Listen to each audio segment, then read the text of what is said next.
Hello, hello, my friends. It is Aldo, and welcome back to the Knights of the Nerd Republic. You know what to do, and stay profitable.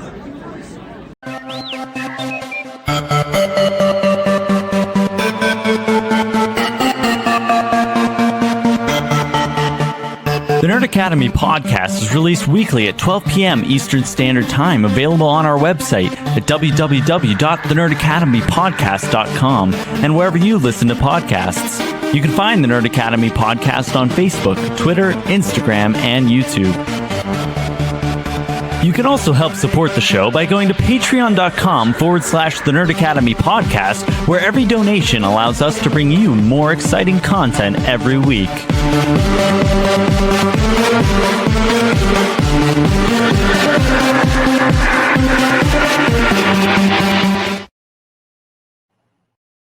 Hello there! Welcome back to Knights of the Nerd Republic, the show where your favorite nerds talk all things about the galaxy far, far away for the last 5 years. I am your host, Jarod, the Dark Jedi Bachman Stubbs, and we're here for a fun little topic episode, a little bit of a retrospective. It's been a year since Star Wars The Acolyte has come and unfortunately gone. And, you know, I've been wanting to talk about it. I've been wanting to revisit it. And kind of unpack this show. I love it.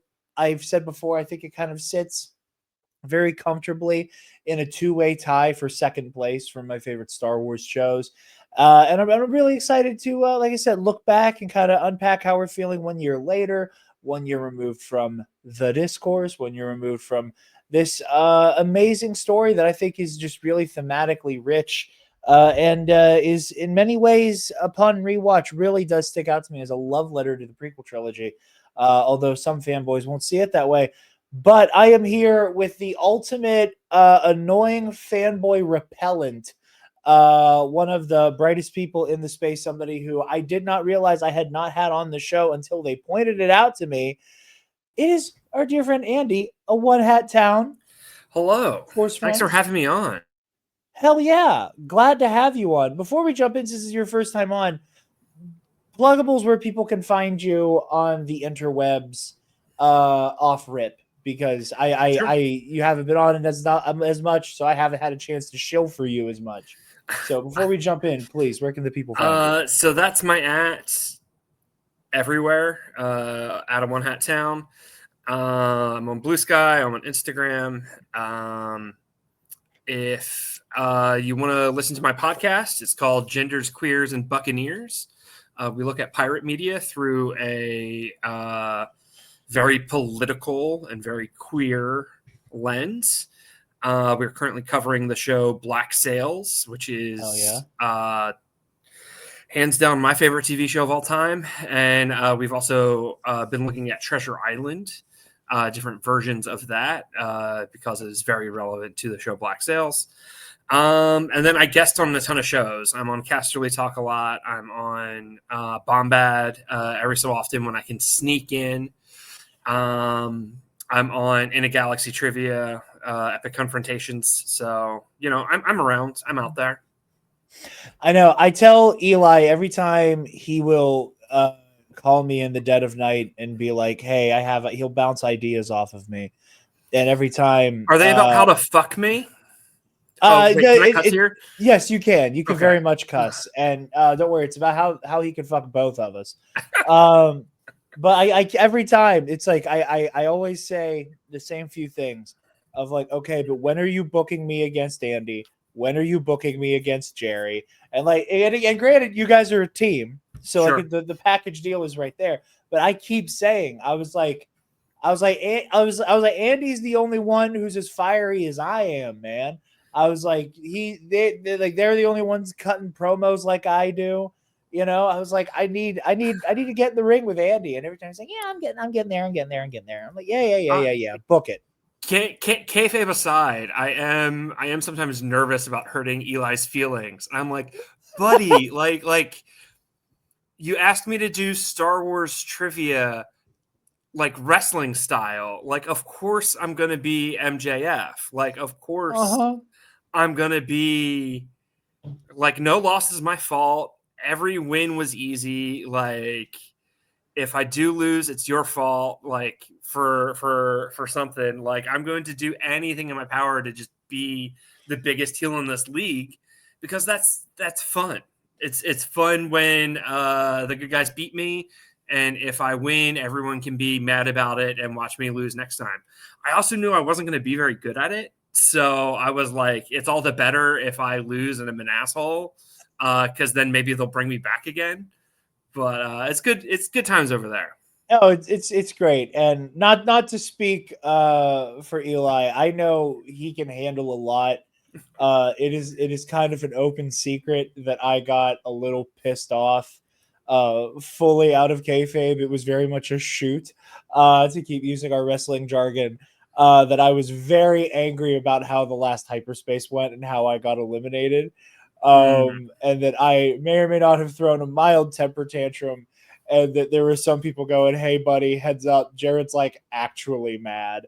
And when he brought me into a StreamYard, he was like, "Hey," and I was like, "Hello, you're my friend. I love you. That was a bad fucking call. That was a real bad call. I've calmed down, but that was a bad fucking call." So he knows Yeah. he's recruited a lot of big personalities who all have theater kid, want to be a wrestler, but only know a lot about Star Wars, so they have to transfer these skills somewhere. I at least get to do it at LARP also. So yeah. All I have is EC. Yeah. All I have is EC to let out my my inner tweener and go ape shit that way. But when you're getting railroaded by a certain Star Wars trivia league and you feel like your potential is not being met, there's only one good way to drown your sorrows, and that's with Sunday's Bloody Mary. You guys know the drill. Sunday's Bloody Mary has the most badass Bloody Mary accoutrement in the galaxy with their 3-time award-winning spicy Caesar mix, as well as their mild and traditional mixes if the spice ain't for you. This former bartender has never cared for any Bloody Mary mix. I've always preferred a from-scratch, handmade Bloody Mary until Sundays came along, and I realized it is the only mix on the planet that does surpass a from-scratch Bloody. So if you want to shake up your Bloody Mary game, go to sundaysbloodymary.com/shop. Use the code TNAP, TNAP at checkout to get 10% off your order and help out your favorite nerds while you do it. Andy. That's me. How do you like the Acolyte? The Acolyte is great. Woke. Sorry. Continue. I am harder on the live action Star Wars shows than a lot of people in our circle. Okay. And I try not to be rude about it. I try not to be a jerk about it. But I think most of live action Star Wars TV has been mediocre, disposable sci-fi at worst to like fine at best, with the exception of Andor and the Acolyte. Okay. Andor, I think, is phenomenal. Andor, I think, is prestige TV. Andor, I think, is up there with the best of any show that I've ever seen. And the Acolyte, I think, is very good. And the rest of it is somewhere middling to forgettable. Mandalorian is very inconsistent, but when it's good, it's great. But when it's not good, it's not great. And then, you know, there's shows I don't really want to talk about, like Kenobi or Ahsoka. But the Acolyte is really, really good. And I'm super bummed that we only got one season of it. Yeah, I very much am in that camp with you. Of being bummed. I am more charitable to the Star Wars TV stuff. And you know, again, like I always talk about, you know, I think it's how we have these conversations that are the most important thing. And like like you going, I don't care for it, you know, this, that. is already a much more respectable opinion than the way that some people just come out fully swinging, just shitting out of their word hole about this stuff. And I respect you so much for it. It's why I like being around you. Is we disagree on some of this shit, but like meaningfully and like in an intelligent way. So for me, sorry, what were you saying? Even the stuff that I don't like, there's still stuff in there that I really enjoy. So it like I'm never going to be like it's garbage, throw it in the trash. Like, do I think Book of Boba Fett is a good TV show? Very unfortunately, no, because Tamora Morrison is amazing in it. Timothy Olyphant is amazing in it. Live action Cad Bane, incredible. Are you kidding me? The soundtrack to that show is incredible. Yes. It's still a hot mess. So, like, am I going to watch it again? Probably not ever. No, it's not a good show. But was there stuff there that I, like, even was bad where I'm like, oh, like, this soundtrack is a bop? Or, like, damn, you know, like, Timothy Olyphant's on screen, and that man, I'd watch in anything. And he's in a Star Wars. Like, that's awesome. So, like, yeah. Even when I think it's bad, there's still stuff I can take away from it and appreciate. Yeah, and I think this, you know, structure, I think, is going to be an important conversation, the important factor in the conversation. You know, I think there's something to be said for the streaming era. I think Disney Plus in particular have had a hard time with just structuring their shows like as a platform. I think that's consistently been an issue across Star Wars and Marvel. Is that a lot of these projects, at least on the Marvel side, and in the case of Obi-Wan Kenobi, there was that, like, you know, oh, this is a movie, but we're gonna just like kind of stretch it out and like break its bones and make it fit as a TV show. And I think that those frays are really easy to see at times. On the Marvel end, I think Moon Knight and Ms. Marvel suffer the most from this was clearly meant to be a movie and now it's a TV show. And I like both of those shows. I love Ms. Marvel. But I think it's clear there. And I think that there is a lot of structural criticism you can levy. Book of Boba Fett is one that I love that show. I love what it's going for. I love the characterization of Boba Fett. I love where the story goes, but like I'm very much on the record of saying that like that show needed at least 2 more episodes to like fully cook what was going on. And it not kind of lose the plot. And I think with the Acolyte, for me personally, you know, when it comes to my own sensibilities and my own taste, anybody who's been around these parts knows I'm a sucker for conspiracy anything. You know, I have my pet weirdos that in the real world that entertain me and that I'm fascinated by. You know, research. Cooper?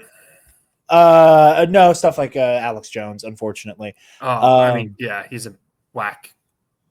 Entertaining, but yeah. Yeah, yeah. And again, everybody, you know, I've made it a point of pride the amount of people who have either been on the show or listened to the show that I've gotten in the knowledge fight is a big feather in my cap, which I, again, recommend to anybody. These guys have dedicated 10 years of their lives to studying and ruining Alex Jones's life. They were on the Behind the Bastards episodes about Alex Jones, right? Yeah. It was the round 2. It was like, what's Alex Jones up to? I believe was when they came on. Because I don't think Robert had crossed paths with Dan and Jordan when he did his initial Alex episodes. But yeah, they're absolutely incredible, and like that's like my main way of observing him through a magnifying glasses through knowledge fight. But like I love, you know, like conspiracy thrillers. You know, that whole, you know, there's that there's a hat on top of a hat on top of a hat kind of Russian nesting doll kind of thing has always excited me. You know, this show has that. You know, I love the way that ties into the Star Wars of it all is that I think that the Bay Knight era of the Sith has been criminally underexplored in both Legends and canon. You know, like in Legends, we get 3 books of Bane starting the Rule of 2. And by the time the book ends, we have moved on to the next Sith Master. And then things are kind of dormant until, again, in Legends, the Darth Plagueis novel kicks up. And we get the tail end of the Bay Knight era in Plagueis and then the prequel trilogy. Mm-hmm. And in canon, the Sith have not been explored much at all. They've had different priorities in terms of exploration, in terms of eras. And there's a lot of good there, but I have found myself wanting to know more of what has been going on with the Sith, especially as they are kind of hiding in the shadows, especially because this specific era doesn't have a whole lot that has to get stuck with this is what it used to be of it all. Because like all we had in Legends, like I said, was like we get Bane and Xana, and then Xana to the very beginning of Xana and Cognis, and then just wide open field of a millennial, and then Plagueis starts kicking around with Tenebris and Venomous and Sidious and all those. I feel like the Hercules movie and the Yusses. But I was excited for that element and like that kind of conspiracy thriller vibe. I also, as somebody who loves the Jedi as a concept, as an order, I love those characters so much.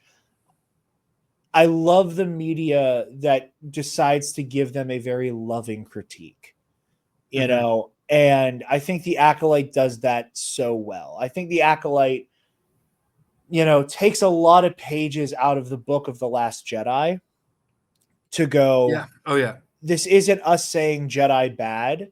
This is saying, how can the Jedi be better?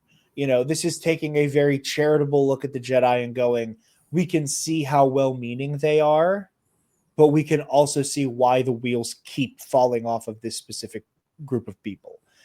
And I really appreciated that criticism of the Jedi because it comes from such a loving face. We're both, everybody around these parts loves Force Center, the justice for the Jedi of it all. And I do believe in that whole justice of the Jedi, but there are certain shortcomings they have as an order that lead directly into absolute disaster when they're left unconsidered by the order itself. So I was here for that. I was here for a wildly diverse cast. That is inherently exciting to me, to just see so many different faces from across our real world over populate the Star Wars galaxy. And I do think that is legitimately exciting and something to be praised on its face. So like this show had everything I kind of wanted. And, it was in the High Republic. It's all about Force users. It's going to explore the Bay Knight Sith in some way. It's a little bit of murder mystery, conspiracy, whodunit with some cult stuff. It was kind of me nip. I say that it's kind of tied for second. It's hanging out with Ahsoka at number 2 and with Obi-Wan Kenobi as my favorite. But, Darth Vader fanboy here, so I can't I come by that one honestly, and I'm willing to hear and I'm aware and accepting of the criticisms of both Ahsoka and Kenobi, but and there are valid criticisms to be heard of those shows. But yeah, I just was really amped for the Acolyte. I remember very forcefully, no pun intended, kind of insisting on going to like the theatrical premiere of the first 2 episodes like a day before they came out on Disney Plus, because normally shit like that doesn't happen in Pittsburgh. Like they normally don't have showings here. If they do, they're like on the like kind of closer to the Philadelphia side of things and here in PA. But there was a showing and I was like, we have to go. I was already super excited for this show. That first trailer came out. And I was just immediately enraptured by that first trailer. I was like, from what they talked about with the show, I was like, I think I'm going to like this. I saw that trailer again, that mystery, conspiracy thriller vibe was bleeding through the trailer. And then we get that ending where we just see this red lightsaber twirling through the air and that gigantic force push. And I was like, I need to see this as soon as I can. And I was so happy to see it when I did. And, I knew the show was going to have an uphill battle because of the discourse. Again, incredibly diverse cast, spearheaded by a queer woman, as like a showrunner director type, queer woman leading the show, a queer person leading the show, they, she, as the lead, the co-lead, because they play two people, Person of color too. yeah, person of color. Like, it's like I remember sitting back and going, this show is going to have an uphill battle in the public discourse, and it's unfortunate that we have to look at our media as going, kind of having that implicit, oh, this, people are going to fucking hate this for no good discernible reason, and accepting that from the jump. But before we get bogged down in the discourse of it all, like, by the time the show had the season had ended, before we knew that it was going to get the axe, how are you feeling by the time the show had ended? What characters had you kind of glommed onto? What left you wanting more before we knew we weren't getting more?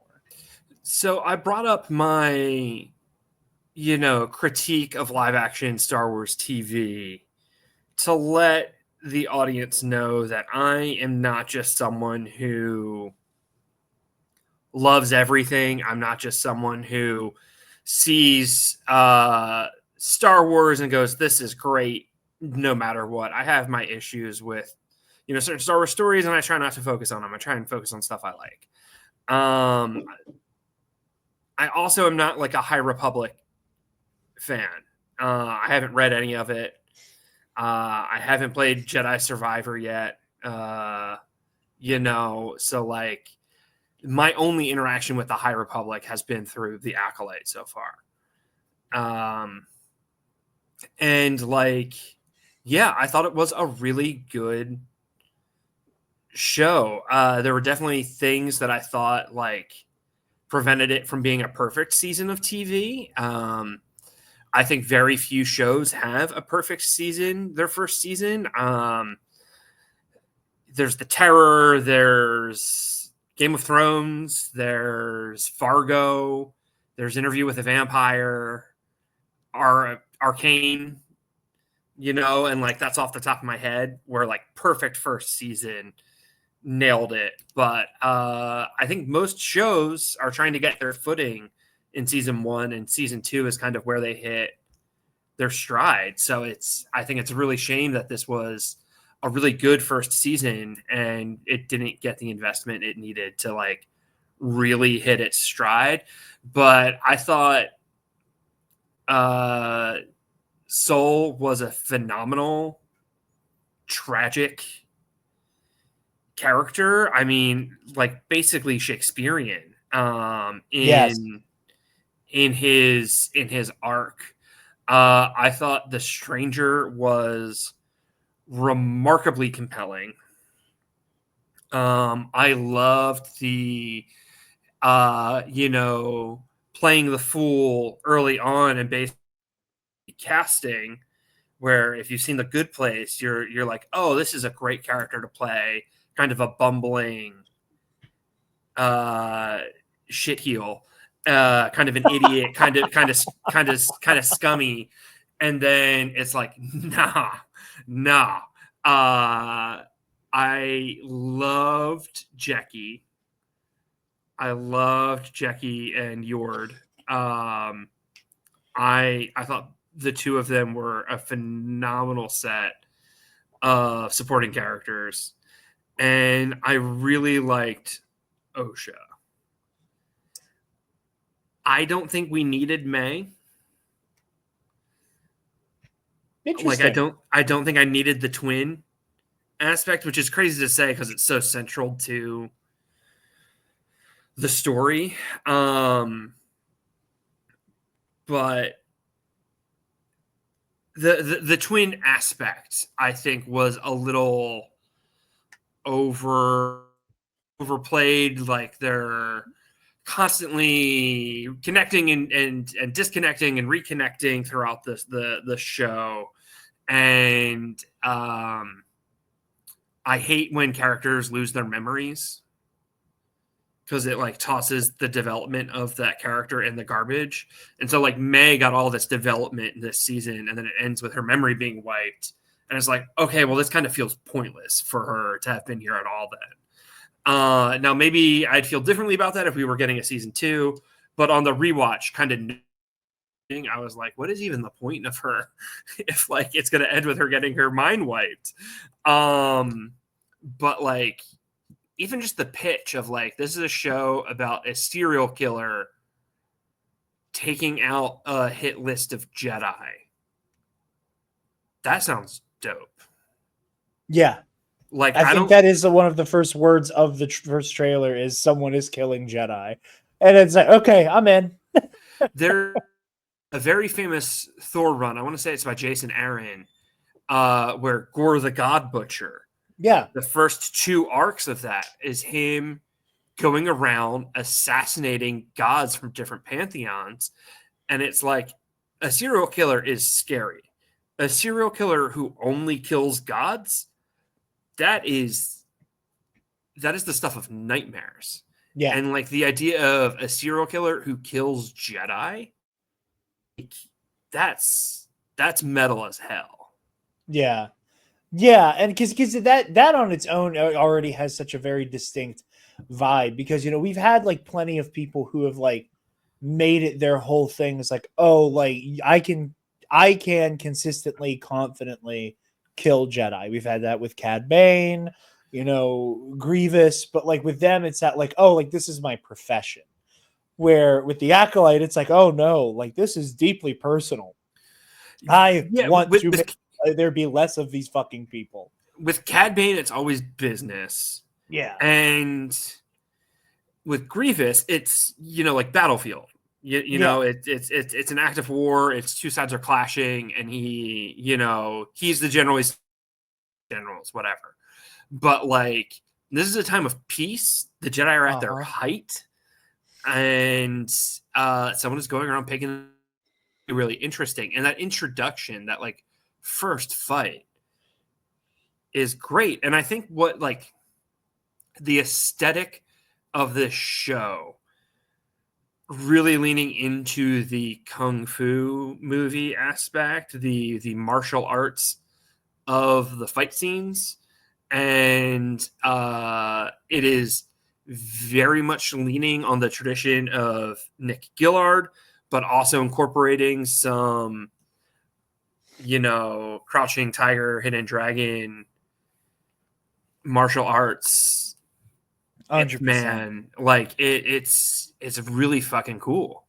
Adding on to the like mythology of the prequels, like we're getting into discourse territory here, and I'm sorry, but like there are so many people who like talk about they use the word lore, and they use they want Star Wars lore, and they theorize about Star Wars lore, and they talk about the canon and this, that, and the other. And it's like, this is 100% the show for you. Like, yeah, this is Jedi mythology. This is Sith mythology.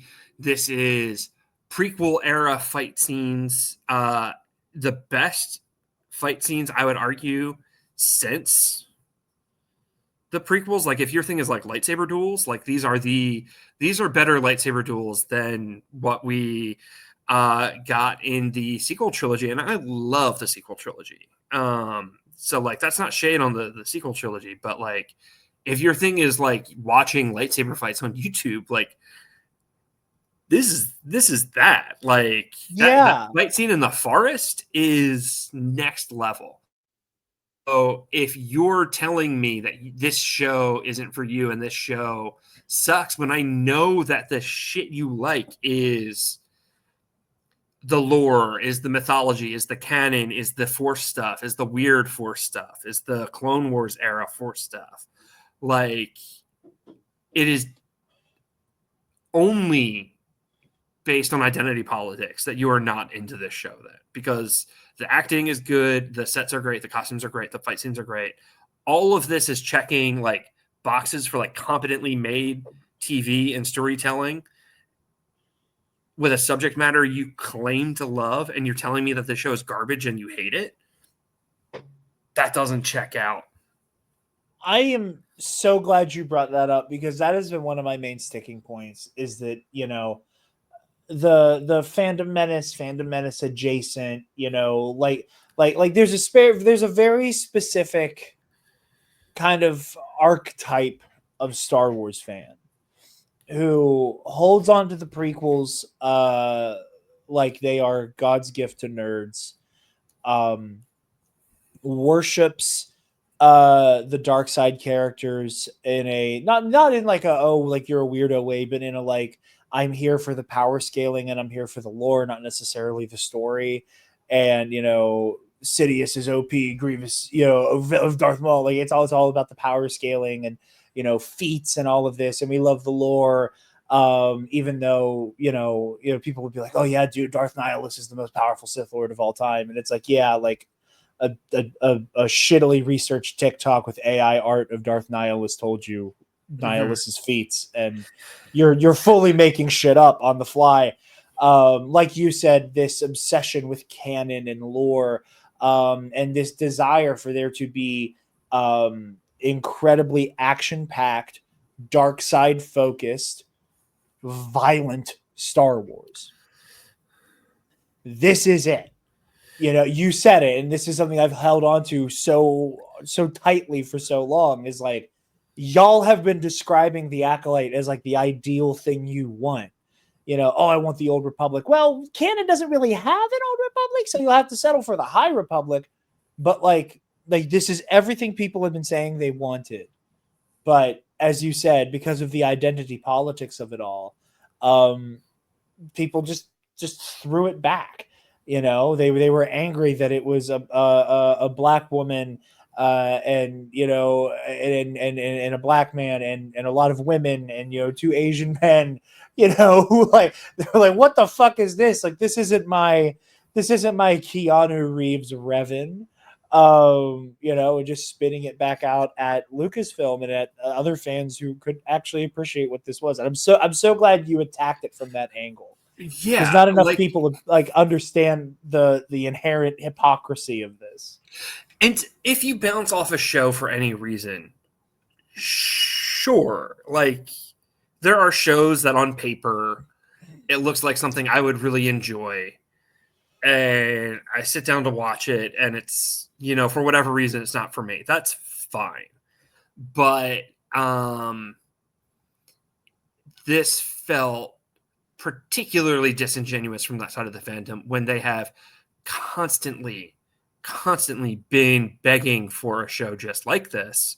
Yep. I mean, have we seen a more hardcore moment than a Sith murder a child and like Jarod, who is like this upstanding, like perfect encapsulation of like what a Jedi should be, like the perfect rule following Jedi, and he gets his neck snapped and then a child gets murdered?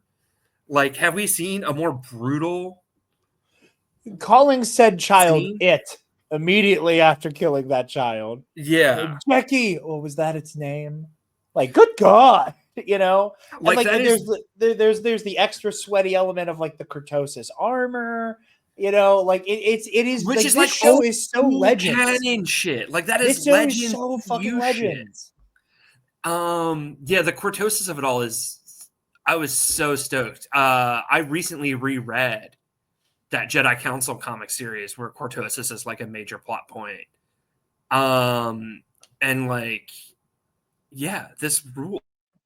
It was really cool Star Wars shit. And like, I remember seeing a bunch of these Fandom Menace dickheads calling the stranger Darth Gimpy because they said his costume looks like a gimp suit.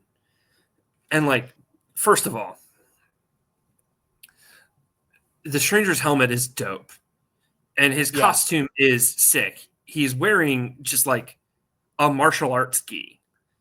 Yeah. with the sleeves cut off. It looks like the concept art of Anakin for Revenge of the Sith. Yeah, where he had that where like the fuck-ass sleeves were cut mohawk. off and he had the mohawk. Like it's just a martial arts gi. Like there's nothing fetishy about it. See, what I saw was all the Darth Thirst Trap things, because there's a scene where he has his shirt off, and there are a bunch of people like, this is all for the female gaze, and that makes it gay, and like that is what I don't know why Alex Jones joined the Phantom Menace there, one chemical from the midi-chlorians. And then too, like the helmet is badass. I also saw them calling him Darth Teeth, and I was just like, guys, like this looks like a 100-year-old like interpretation of the Vader and Kylo helmet. Like this just looks like an older version. I like Darth Teeth as we don't know what this fucker's name is. From the trailers. Like that was a good placeholder, but like the Stranger also is so badass. It's such a great title. The lore too, that it is the Jedi Padawan training helmet that cuts off all your senses, so you only can rely on the Force. Like that's good lore shit. Two, none of these people have ever been to a fetish club. As someone who did a fetish wear Darth Vader cosplay, I'm quite confident that these people have never been to a fetish club. One, two, if you want to talk about fetish wear Sith, Darth Vader is right there, and that man is decked out in head to toe leather. Like,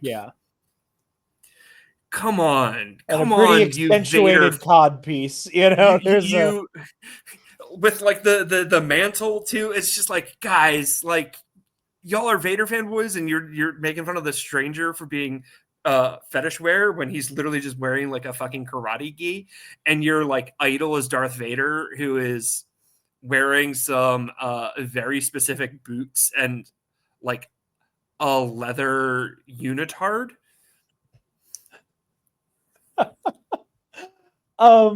No, I love that. And and before we wade too much into the discourse stuff, because I do still have a lot to say on that, and sure. Let's get back to positives. No, you're good. No, but I appreciate you so much for attacking it from that angle, because nobody does, and it frustrates me that nobody does, and this is why I love you. But for me, I as I've said before, video essays coming soon to this channel as another bit of programming, and one that I have conceptualized is like one about radicalization as a theme in Star Wars. And when I say those words, what we think about are these kind of like archetypal, white guy who lost his way and found community in the worst fucking place possible. That we go to Anakin Skywalker and Ben Solo, right? And what I loved about the Acolyte is that it continues a very, kind of like to its core tradition of radicalization as a theme, because, Star Wars is an inherently anti-authoritarian story. All of it has always been built around, the power of collectivism and the power of, standing up to impossible powers. But part of that has always, the part of that anti-authoritarianism has also been the story of how people choose to side with the authoritarian. Mm-hmm. And again, those kind of pinnacles are Vader, Kylo Ren.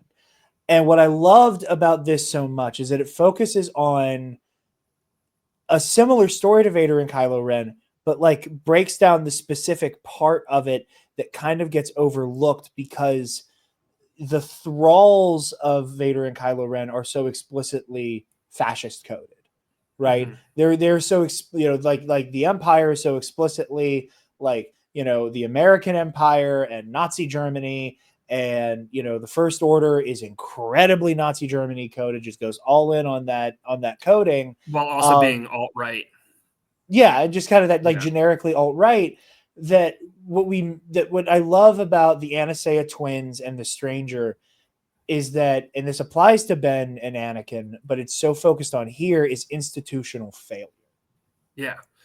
Oh, and what happens when these gigantic institutions get too fat, get too happy, and people start to fall through the cracks. and how you help those people who have been left behind. What were you getting ready to say? Individual Jedi are good and noble and honorable, and it's always the system that the issues arise. It's the system, because systems fail. Systems don't have empathy. Yes. And when I hear, especially like Sith apologists be like, well, the Jedi are evil, the Jedi are corrupt, the Jedi are failures, and I'm like, okay, like, sure, there's issues in the system, but like, can you start naming specific Jedi who are all those things? Because even the prequel era Jedi, which are like the Jedi at their weakest, where they blunder the hardest, I'm like, Plo Koon, great dude. Shaak Ti, awesome. Aya Secura, 5 out of 5 stars. Like Mace Windu, incredible. Like I can just keep naming Jedi who are awesome and rock and are like good people with kind hearts, and none of them are individually the issue. It's not a bad apple spoiling the bunch. It is just the system has become so corroded and broken down by politics, and there's good people within that system doing their best, but they're blinded to the fact that the system doesn't work anymore. And we're seeing the start of that here, which is so compelling and so interesting. Yeah, and I think it manifests so beautifully in Soul. I am very much on the record as a Yoda hater. And that Yoda hate is me going, I think Yoda's a great Jedi. I think he's a great teacher. I think he's a dog shit leader. And I think that the High Republic era in publishing has vindicated that specific take of mine, because I have said for the longest that the issue with Yoda, the reason I compare him to, the reason I say he is the Jedi Master Nancy Pelosi, I guess I can now say Jedi Master Hakeem Jeffries and Chuck Schumer as well, is that this is a guy who got to live through this halcyon age of the Jedi. He got to become a part of the Order, rise up with the Order as it is riding the high of defeating the Sith, riding the high of defeating the Mandalorians, riding the high of helping the Republic expand and help prospect and pioneer into the outer reaches of the galaxy, and have overseen, save for events like the rampage and the carnage brought on by the Nile, an era of like unprecedented peace. Yoda got to come up during that. And during that time, the Jedi were never forced to change. They were never forced to look themselves in the mirror and go, what are we doing that isn't helping? And the only time they really, really had to do that was during the crisis with the Nile. And when they were posed with that choice of what do we do to change, it almost overnight instituted a like mandatory hegemony. It was this enforcement of kind of like siloing Jedi teachings to be only one thing. Because at the time we have way seekers and we have people taking the Barish vow, and there's all of these people who are like coming to spread out. Yeah, super spread out. We have all of these people who are coming into their Jedihood in a lot of diverse ways. Yes, at the end of the day, the heart is Coruscant. All the blood is flowing into and out of Coruscant and that temple and that council. But even then, there's 3 Grand Masters reigning over the Order, who have varying viewpoints. And we have people who are having almost all of their training happen in just the most like backwater East Kabumfuck parts of the galaxy, that are not being raised in the lavish privilege of Coruscant. Everything was so diversified and spread out. And in a moment of crisis, the Jedi Order kind of retracted in on itself, fell into this kind of malaise of institutional power, and this kind of like we are the establishment hubris. that when the Nile crisis is eventually solved, and I don't personally know how it gets solved because I haven't read those last few books yet, but when that problem is eventually solved, and I know it will be because I've seen the prequel trilogy, and I know the Republic still exists, and I know that Yoda isn't dead by that time, they stay that course. And I think that it does eat away at the Jedi Order because it has lost some of its shine. But then we still have these Jedi who are like, yeah, we are all the direct descendants now of Yoda. We come from the order that is still coasting on the victory lap of the Sith and the Mandalorians and the Nile and, expansions into the Outer Rim. Like our shit does not stink. We are the goddamn Jedi. We are individually fallible, but the order is not. The code cannot be. And I love how that is exemplified in Soul as a character. Mm-hmm. I don't know if you saw Fantastic Four First Steps yet, Andy. Not yet. I hopefully will see it. This is not a spoiler, and if anything, this is even more reason for you to see it. I've been talking a lot about on various shows talking about Fantastic Four, and one of the things I love so much about it is that it gets right the most difficult part of Reed Richards' character to nail, and that is the quiet narcissism of Mr. Fantastic. He's got to be a little bit of a dick. Yeah, but unintentionally. He doesn't understand that he is a jackass sometimes. That he in that very politician comedian way is like, oh yeah, of course I'm the smartest guy in the room. And he holds himself to a standard that is unrealistically high, that only a narcissist would ever imagine they are capable of reaching that expectation. Mm-hmm. Like Reed Richards would die for his family members. He would die for a stranger, but like, he's like, somehow he should have known what the cosmic rays would have done, or that they could have failed. No, you're out of your mind if you think you could have predicted that. It's like me apologizing to my girlfriend that a thunderstorm broke out. What the fuck was I supposed to do about the rain? Mm-hmm. It's that kind of like weird, like narcissistic thought pattern. You mean well, but what the fuck are you talking about? Soul, I think, has that in him. Mm-hmm. The way he talks about the mandate of the Jedi and like what they are expected to do is that he believes so fiercely in the Order and what it stands for, and his mission as a Jedi Knight to enact that credo into the galaxy, that like he takes his eye off of the individual ball, in the way that he runs headlong into the Coven, debacle. And that, he makes these the Dark Knight decisions of, the half truth is easier to live with than the whole truth. And it makes him very compelling. And like you said, it makes him very tragic in a very Shakespearean way. At the end of the day, Soul knows he hurt people, but he doesn't think he did anything wrong. Yeah. And it is tragic in that sense. That's something that I think a lot of people can relate to, where like you had the best intentions, but you hurt a friend. Yeah. Like you didn't mean to hurt their feelings. You were trying to do something nice for them, and for some reason, like they're upset about it, and like you can get really defensive and say like, why are you getting mad about this? Like, can't you see that I was trying to do something nice for you? Or can't you see it was just a joke? Or can't you see that, like, how would I know that this would, trigger XYZ thing within you? Or you can just be like, oh, dog, like, my bad. Like, yeah, I super wasn't trying to upset you. Like, I'm sorry. And you can just take accountability for it.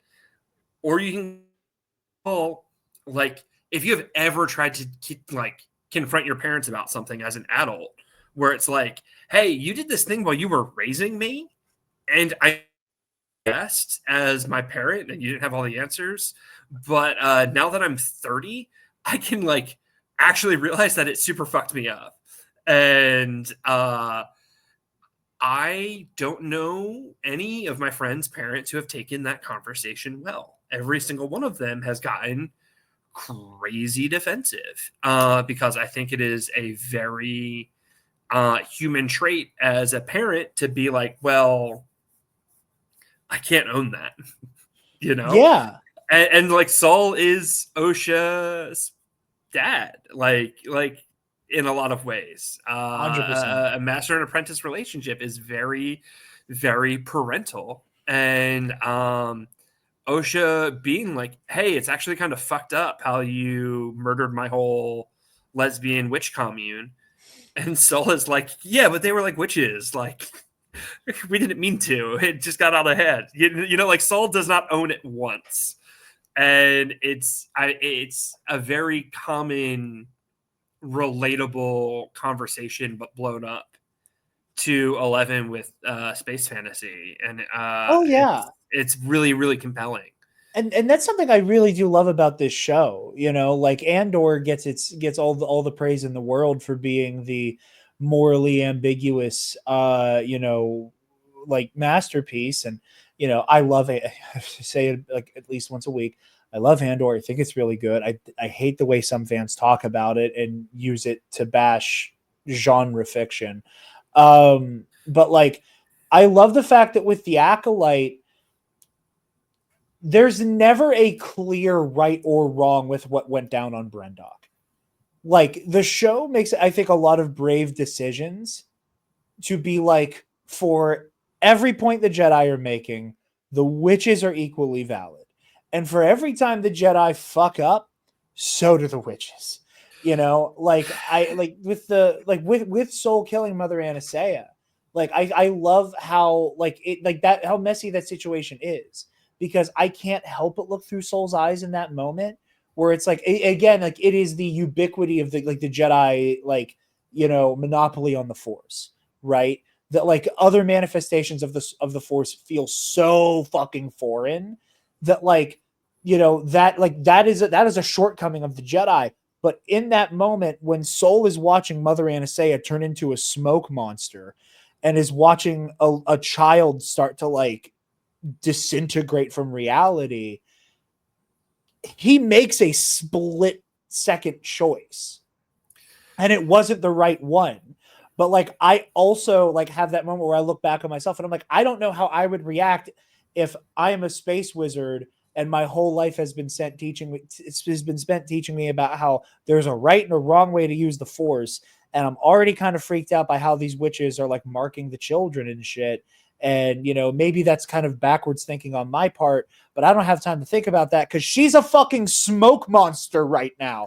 Like, it is very, very, very complicated. I love the only other witches we've met in Star Wars are also just like blatantly evil, like doing necromancy. Yeah, like, they're necromancers. Yeah, shit.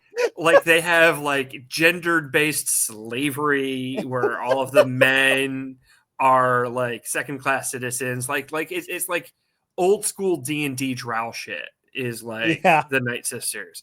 So like these witches definitely have a more positive vibe, I'm going to say. But it's clear that the Jedi aren't familiar with them. And there is some like spooky witch stuff going on. And like you do have a child being like, I don't want to be a witch. So yeah, you can definitely feel for Saul being like trying to make the best of a confusing situation, and it just keeps escalating. Yeah. Yeah, and like they say themselves that, you know, wherever Mother Coral and Mother Anastasia were before, they talk about being chased out of town. You know, they talk about doing some weird ass stuff with the Force. My interpretation, and these are one of those things that are always going to be kind of left up to interpretation, because of the show's cancellation, is that like I do think the witches were probably using the dark side, but like there was also a sense of like no one is being hurt.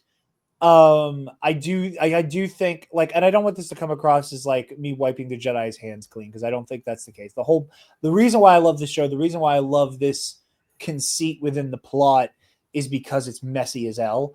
But like, I do think the witches, their magic, their worldview, I do think it is descended from the Sith in some way.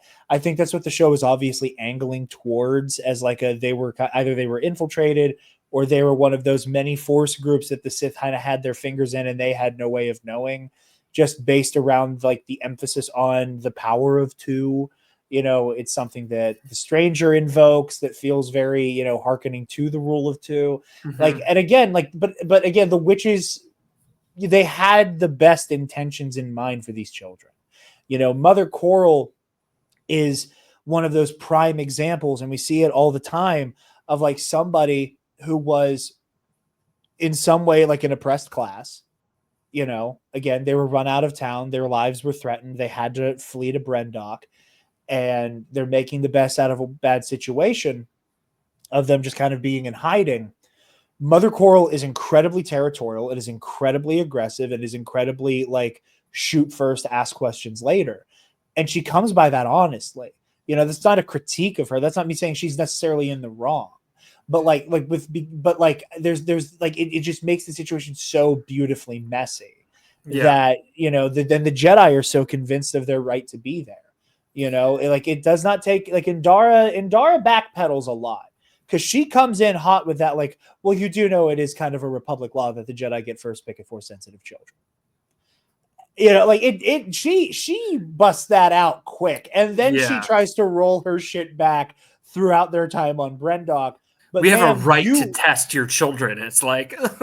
you came out swinging with that. Yeah. So I can't blame Mother Coral for feeling some type of way.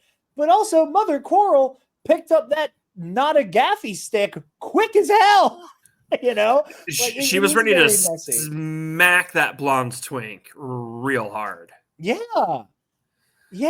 like it is kind of all over the place. And that's not to say that I think the witches are bad inherently, because I think it is meant to be much more complicated than that. But like, I do think that like the Jedi were onto something, but because Sol was so emboldened by what he perceived as his mandate, and Torben was so hot-headed and wanting to get the hell off of Brendock, they got sloppy, they got messy, and it got a lot of fucking people killed. I struggle with this specifically because I love them in fantasy. I love them in Star Wars. I love the Jedi. I am a Jedi fan through and through. I am not someone who thinks the Jedi are evil or the real villains of Star Wars, which was like a very popular prequel take 20 years ago, because I'm old. But we got a commune of queer women. We got trans women there. Shouts out Philosophy Tube. We know for a fact there's a trans woman there. we got trans women there with Abigail Thorne. I mean, also, like, these two women made some space babies. Did they do it using the Force, or does one of that's two women can make a baby if one of them's trans? I'm just saying. I saw a lot of really angry grifters on YouTube being like, these two women made a baby with space magic. Star Wars is blah, blah, blah, blah, blah. She's more powerful. Or one of them's trans. But anyway, as someone who has been failed by a religion and was forced out and was excommunicated, and my family has been persecuted for being different, it is hard for me to look at the Jedi here and be like,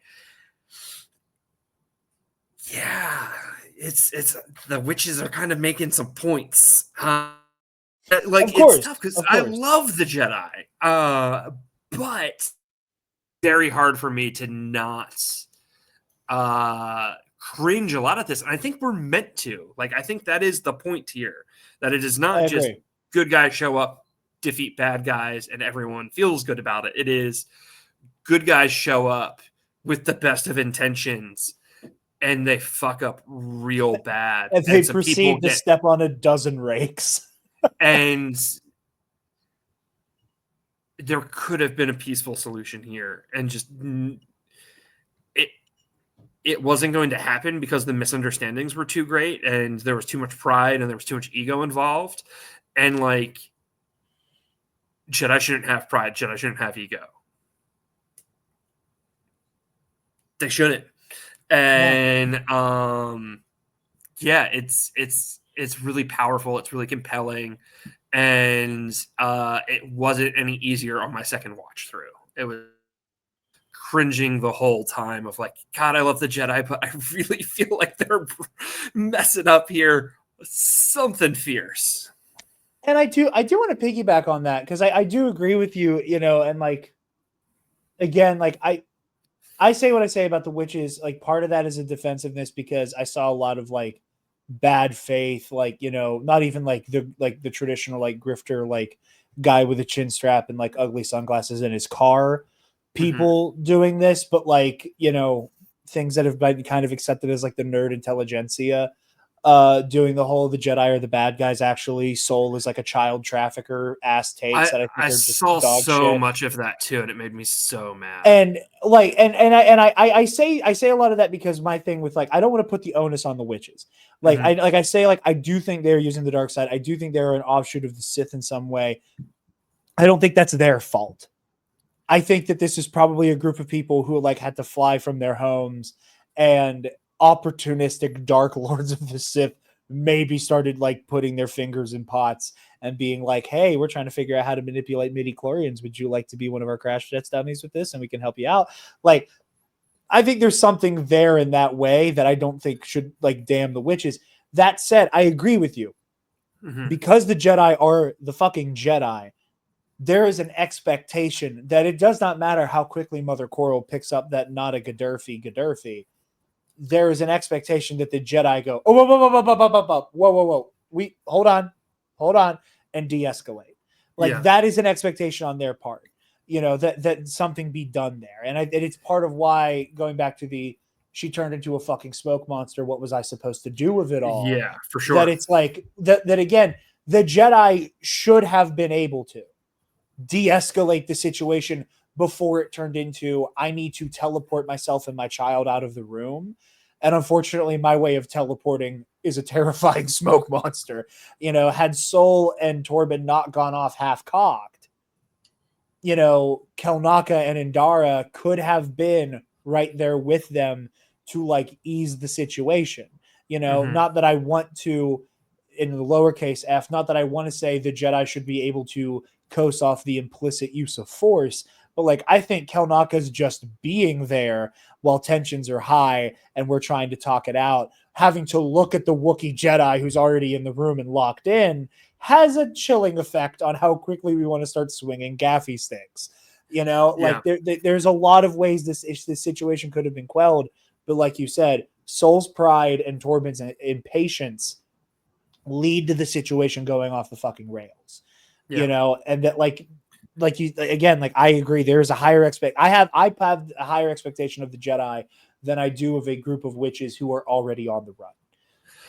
And like, because I feel like we could be here all night, do you mind moving on to another bullshit complaint on Saul that I've seen?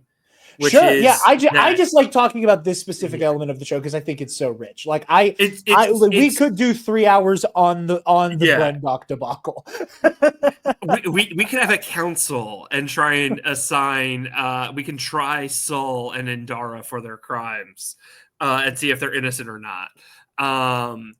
But a complaint I see a lot of Star Wars from like liberal fans is that the Jedi are evil and they're child abusers, and they bring children to war zones and they use child soldiers and this, that, and the other.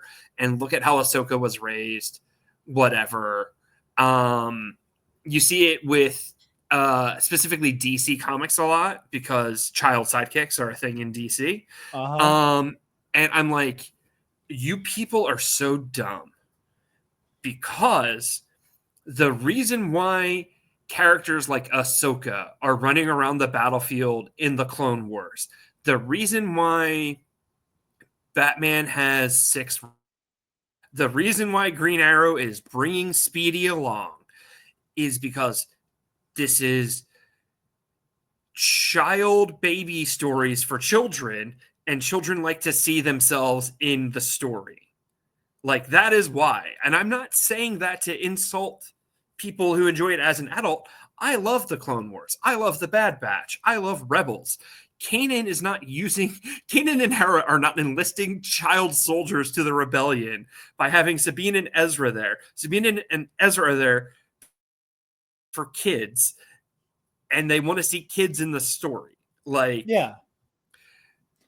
The reason why Ahsoka is fighting lightsaber battles as a 14-year-old in the Clone Wars is not because the Jedi Council, Anakin and Obi-Wan are like, yes, child soldiers, Kofi 2012. Like, no, it's because this is a show for children, and children want to see other children in their media. And if you want to even take that a step further, like, there's also that element of, like, especially like with the two examples you brought up specifically, of like the Robins and Star Wars. With Star Wars, coming of age, hero's journey, crossing the threshold, blah blah blah, is in the DNA. You know, that like so much of it is that coming of age stuff with Ahsoka. So much of it is seeing her, especially in the incredibly long form storytelling we've gotten with her now, that like going on 20 years of this character existing, is watching the way that she picks up all of these traits from all of her mentors. With Ezra, it's like, look at this child of the Imperial era rise to be one of its greatest like rebellious heroes. And with Batman and the Robins, so much of that is hinged on Bruce taking kids who are at risk of being as fucked up as he is and doing his level best to like teach them in a way to avoid his own pitfalls. You know, like there is a narrative element there, even beyond the obvious element that you're saying, you know, like it's so frustrating. And it's just like a bad faith misunderstanding of the genre. It's a bad faith misunderstanding of tropes. You know, it's that Grant Morrison quote where they say something along the lines of like, people ask me how Superman can fly. And it's like, Superman can fly because he's Superman. Yeah. You know, like asking that question so misunderstands the source material that you're trying to critique that like even trying to answer it would like lend credence to something that is absurd. Like, Superman can just fly because he can fly, because he's Superman. Yeah. Ahsoka is there because she's a Jedi Padawan. Like anything else beyond that is just misunderstanding the like genre that you're dealing with. Where like, yeah, she's a child superhero. Of course she's there. Like, why is Batman taking 12-year-old Robin out to fight crime? Because it's Robin and he's Batman. That being said, there is something to that argument here, because the show itself points it out. Like, the show itself is like, yeah, let's talk about it. The show itself makes a point of, Sola's like, you're a monster, you murdered a child. And the stranger says, you brought her here. And I do think this is the first time in Star Wars ever where it is not a misunderstanding of the genre or the source material to raise the question of like, should Saul have done that? And that is compelling. I agree. And I think, again, it gets to that whole element of like the arrogance of the Jedi, you know, that I think that there is a sense right now for the Jedi, even though there is a body count. You know, it's like the body count is at 3 Jedi Masters.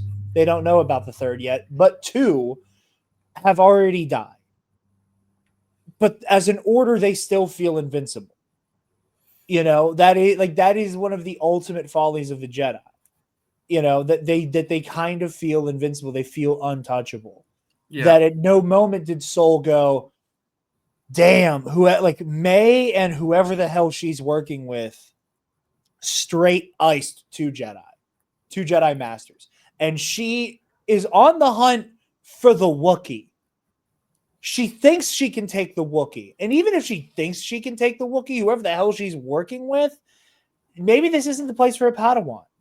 Maybe this isn't the place for somebody who's like not seen a whole lot of action, has had to draw her sword before, like that. But it is that arrogance. It is that like the Jedi take that mandate for granted and go, well, because the Force wants us to, be these arbiters of the light, it is moral for us to take, a kid into a war zone.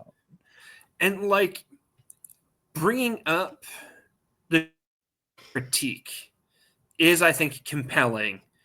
I still think a lot of fans acted in bad faith when handling it and started painting with like super broad brushes. Oh, yeah. I think Saul was perfectly justified in bringing Jecki because he's in a Star War and Jedi Masters bring their Jedi Padawans to war zones and it works out. And Saul didn't realize that he was in the Acolyte, though, where children die.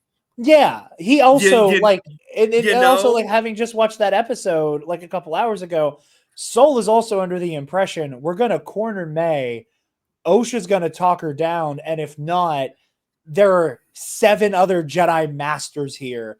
We're not fighting a Sith Lord. Like we're not going toe to toe with some psychopath in Cortosis armor. Like even then, like if you tell Soul there's a lunatic in Cortosis who has no problem killing a teenager, Soul leaves Jecki in Coruscant. But like you said, like that meta text of like he doesn't know he's in the Acolyte, he thinks he's in the Clone Wars. Mixed in with like he thinks May is the only target. May and maybe this bumblefuck they found on other planet. Eli, don't ask that question, I'll kill you. But like, like he doesn't think he's going into a situation where like we are confronting a Sith. Yeah. Like he has no reason to expect this mission to be even half as dangerous as it ends up being. And he's like, we got what, like 8 Jedi here? Yeah. Yeah. And like, I love all of the fighting in what's the episode called? Night. So dope. Like incredibly great job at having 1v8. Yeah. Like combat. That is something that happens at LARP a lot, where you're fighting like a big scary monster and it's like a big ass puppet and it's like, man, it's me and my 10 friends against this one behemoth. Or shout out to my buddy Ben, who is just like an absolute beast mode and plays like Dead Souls fucking boss villains at LARP all the time, and he has to fight like 10 people at once, and he's just really good at it. Doing a fight scene where it's 1v10, 1v8 is hard to make it look cool. Because it's like, how do they just stab it. And they did a great job of showing how one person can keep a group of highly skilled people off balance because they don't know how to fight him. Yeah. I mean, it's he knows how to fight them. I love versus stuff. I think that power scaling in Star Wars has gotten so just has been rendered so fucking pointless because of TikTok and just people who just don't understand how these characters operate in the text. But like, you got to remember the Jedi of the High Republic era to the end of the Clone Wars. 1 out of 100, and maybe even 1 out of 1,000 will ever cross blades with somebody. Because the motherfuckers who also carry lightsabers, but theirs are red, have been dead for a literal millennium, as far as they're concerned. So, like, actual heat of battle, this guy is fighting to kill and is fighting dirty to kill, is not built into the curricula. And it is very different than tournament fighting. It is very different from tournament fighting. Very, very, very different from tournament fighting. And So like you take the fact that like, and I say the Sith fight dirty just because like, the Jedi, like if it's just generic Jedi versus generic Sith, the Sith is fighting to kill, end of discussion. The Jedi will kill that guy, but if you take him alive, he's going to. So even right then, they're like the level of lowercase f force being used is different proportionally between the two fighters. Now factor in the stranger's doing all these crazy shock and awe tactics. He is way more powerful than I think any singular Jedi has ever had to deal with. At the end of day, we watch him ragdoll 8 Jedi effortlessly with one gigantic force push that takes all of them off their feet. How many characters have we seen use force repulse like that? Like Starkiller?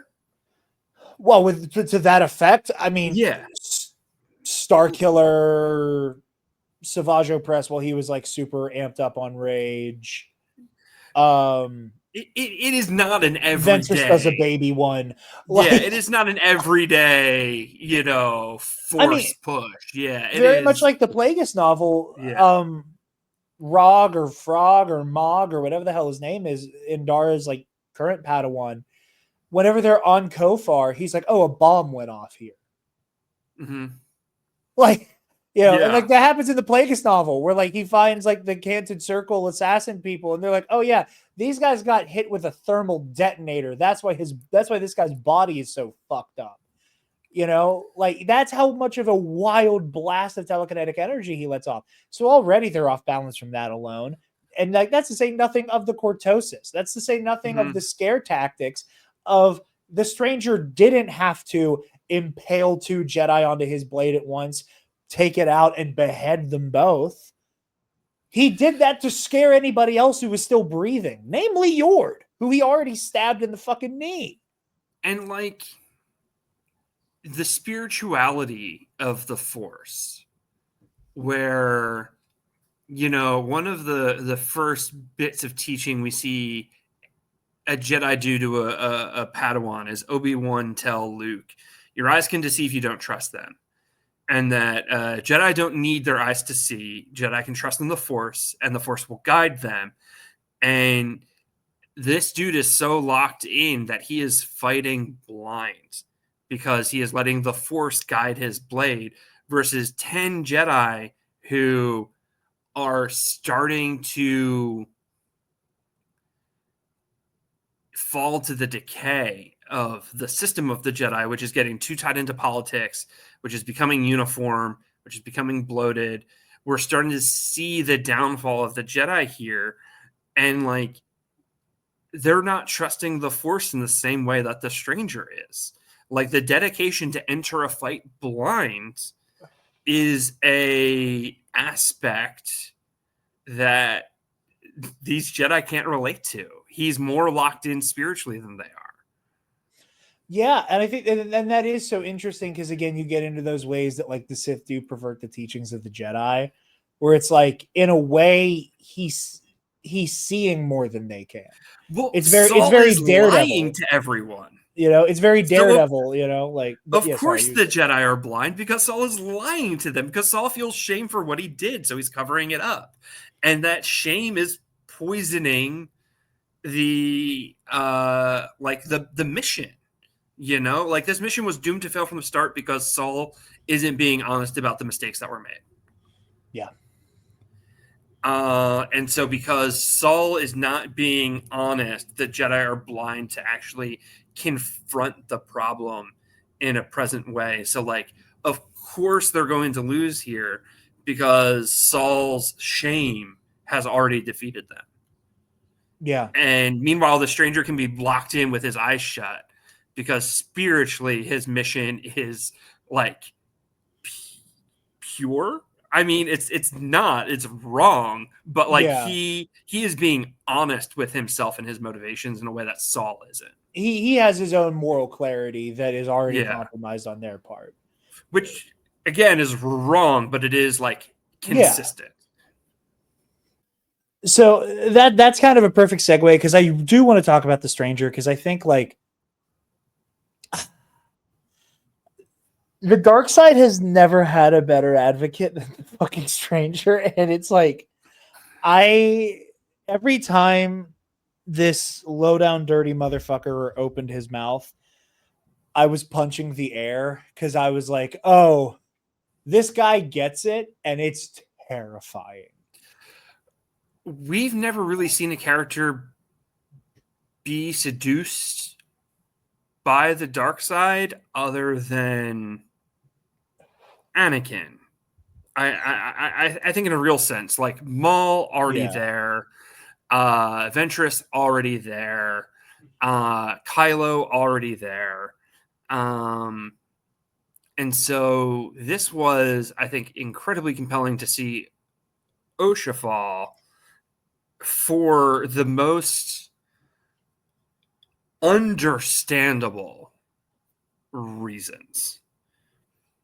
And what a person to pull her. Because, God, the stranger makes a lot of sense. And it's clear he was a Jedi.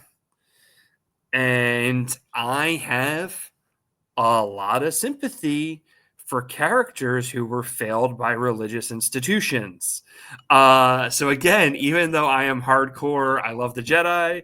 They're some of my favorite characters. I think the Jedi, by and large, are right. I think their system is flawed. Having a character being like, I was part of that system and it fucked me. And here's my laundry list of grievances, a la Martin Luther. I'm nailing them to the temple door. I'm just like, shit. Like, you got some points, dude. Also, you're very hot, and that doesn't hurt. That does not hurt. That doesn't hurt. Well, the thing that I love so much about snap him, my neck any day. Also, I remember just freaking out. Like, I just looking back on Night, like that was truly one of that is right up there with The Rescue and Part 6 of Obi-Wan Kenobi. Watching that live and being on, was it Blue Sky yet, or were we still on the bad We were place? still on Twitter. Okay, we were still on Twitter. But watching that live was wild. And seeing everyone losing their minds. Because again, I don't think anybody expected the show to have that much of a body count. Like, a lot of people were like, oh yeah, like Carrie-Anne Moss is probably getting killed off pretty quick. I don't think anybody had their money on Jackie or Yord getting their shit rocked. I thought Saul was going to die, and I thought the show was going to follow Jackie and Yord. Yeah, that's the Star Wars thing to do. The master is gone, you know. But like with the stranger, you know, going back to like that radicalization angle, the thing that I love about him using kind of like a traditional, like how we think of radicalization happening in the real world, especially on like the far right, where it's like we're past the point of like Republican being palatable, right? Is that with him, there's that angle of like, well, none of these systems work, so fuck it, fuck everybody else. Indulge in everything you want. Like, not only do I feel shackled by the Jedi in the way that somebody like myself would, even the Sith asking me to stay hidden is an insult to me. You know, that I want to use my power freely. And he's so good at like taking a nugget of truth and just malforming it into the exact thing somebody needs to hear to do something terrible. And he's terrifying because of it. As someone who leans, I don't like, you know, labels specifically, but, you know, anarcho-socialist, there is a little bit of him being like, yeah, it all sucks. I'm just like, yeah, we do kind of need to burn it all down and start over, huh? Something that he does that I love is throw the rules back in the Jedi's face and then ask them to very unfairly follow those rules, even though he has no intention to. He's like, you wouldn't kill an unarmed person, so like, yeah, I'm not armed. You can't touch me now. And it's like, yeah, but you would kill an unarmed person, you motherfucker. Like, Yeah, I watched you do it just now. yeah. I watched you break Yord's neck while both of your lightsabers were shorted out. And it's like, yeah, we see that all the time with these like right-wing lunatic trolls who so much for the tolerant left, and it's like, yeah, but like you're a fascist, so like we're not going to tolerate you, actually, motherfucker. But he can make it compelling, but he is using some like very underhanded tactics to like manipulate the people around him. And yeah, Saul should have killed that guy in night. He should have done it. I know. Watching the episode today, I forgot how dead to rights Saul had him in night. Like, I know there's a point where he's like, "Oh, are you gonna strike me down?" He does the opposite of what every single Sith does. Every single Sith in Star Wars is like, it's kind of like a weird, inconsistent characterization for a lot of these characters. But they always do the, "Oh, so sacrifice your moral high ground to kill me because I win the Pyrrhic victory because you broke your rule to kill me, bitch." They love to do the Joker thing of like neener, and like I forgot that like Soul has his light set. Like I forgot just like his whole shit was blue, man. His whole shit was blue in that moment, and and like part of it, like I'm coming off of like this massive push through a bunch of Legends era stories, like a lot of the post Return of the Jedi stuff, and like Luke's Jedi Order is this really weird mishmash of like really getting it and not getting it at all. Like kind of back to back, and those Jedi, they killed motherfuckers. Yeah, they're icing people. They did not feel bad about killing some people, and sometimes it was justified. Sometimes it wasn't so much. Sometimes it felt authentic to Star Wars. Sometimes it didn't. But these are one of those moments where it's like, Soul, kill him. I do not think you are breaking the code by executing this man. It's in the same way that I think I understand, like within the narrative, like Mace Windu is like in a thematic way in the wrong.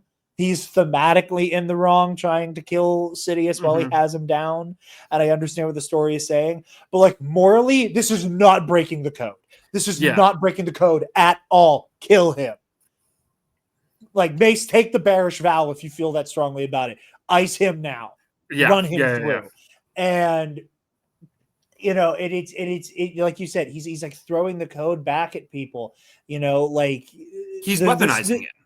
This exactly, and the stranger lies to Osha just as much, if not more, than Soul does. Yeah. The only difference is that the stranger lies to her about things he knows is true. It's him teeing her up for like, well, the Jedi are so collectivist that like they'd never appreciate you as an individual. So like, let me lean into that like, oh, you think it's Soul's power, it's really yours. Like it's stuff like that. It's stuff like the, well, your sister told me everything that happened on Brendok. So like, oh, how much do you really know about Soul? How much do you really know about what he's willing to do? When in reality, everything he did, by right or wrong, hook or crook, Soul did to protect Osha. Whether or not he handled that situation well, he did everything to protect that girl in particular because he knew she wanted to leave.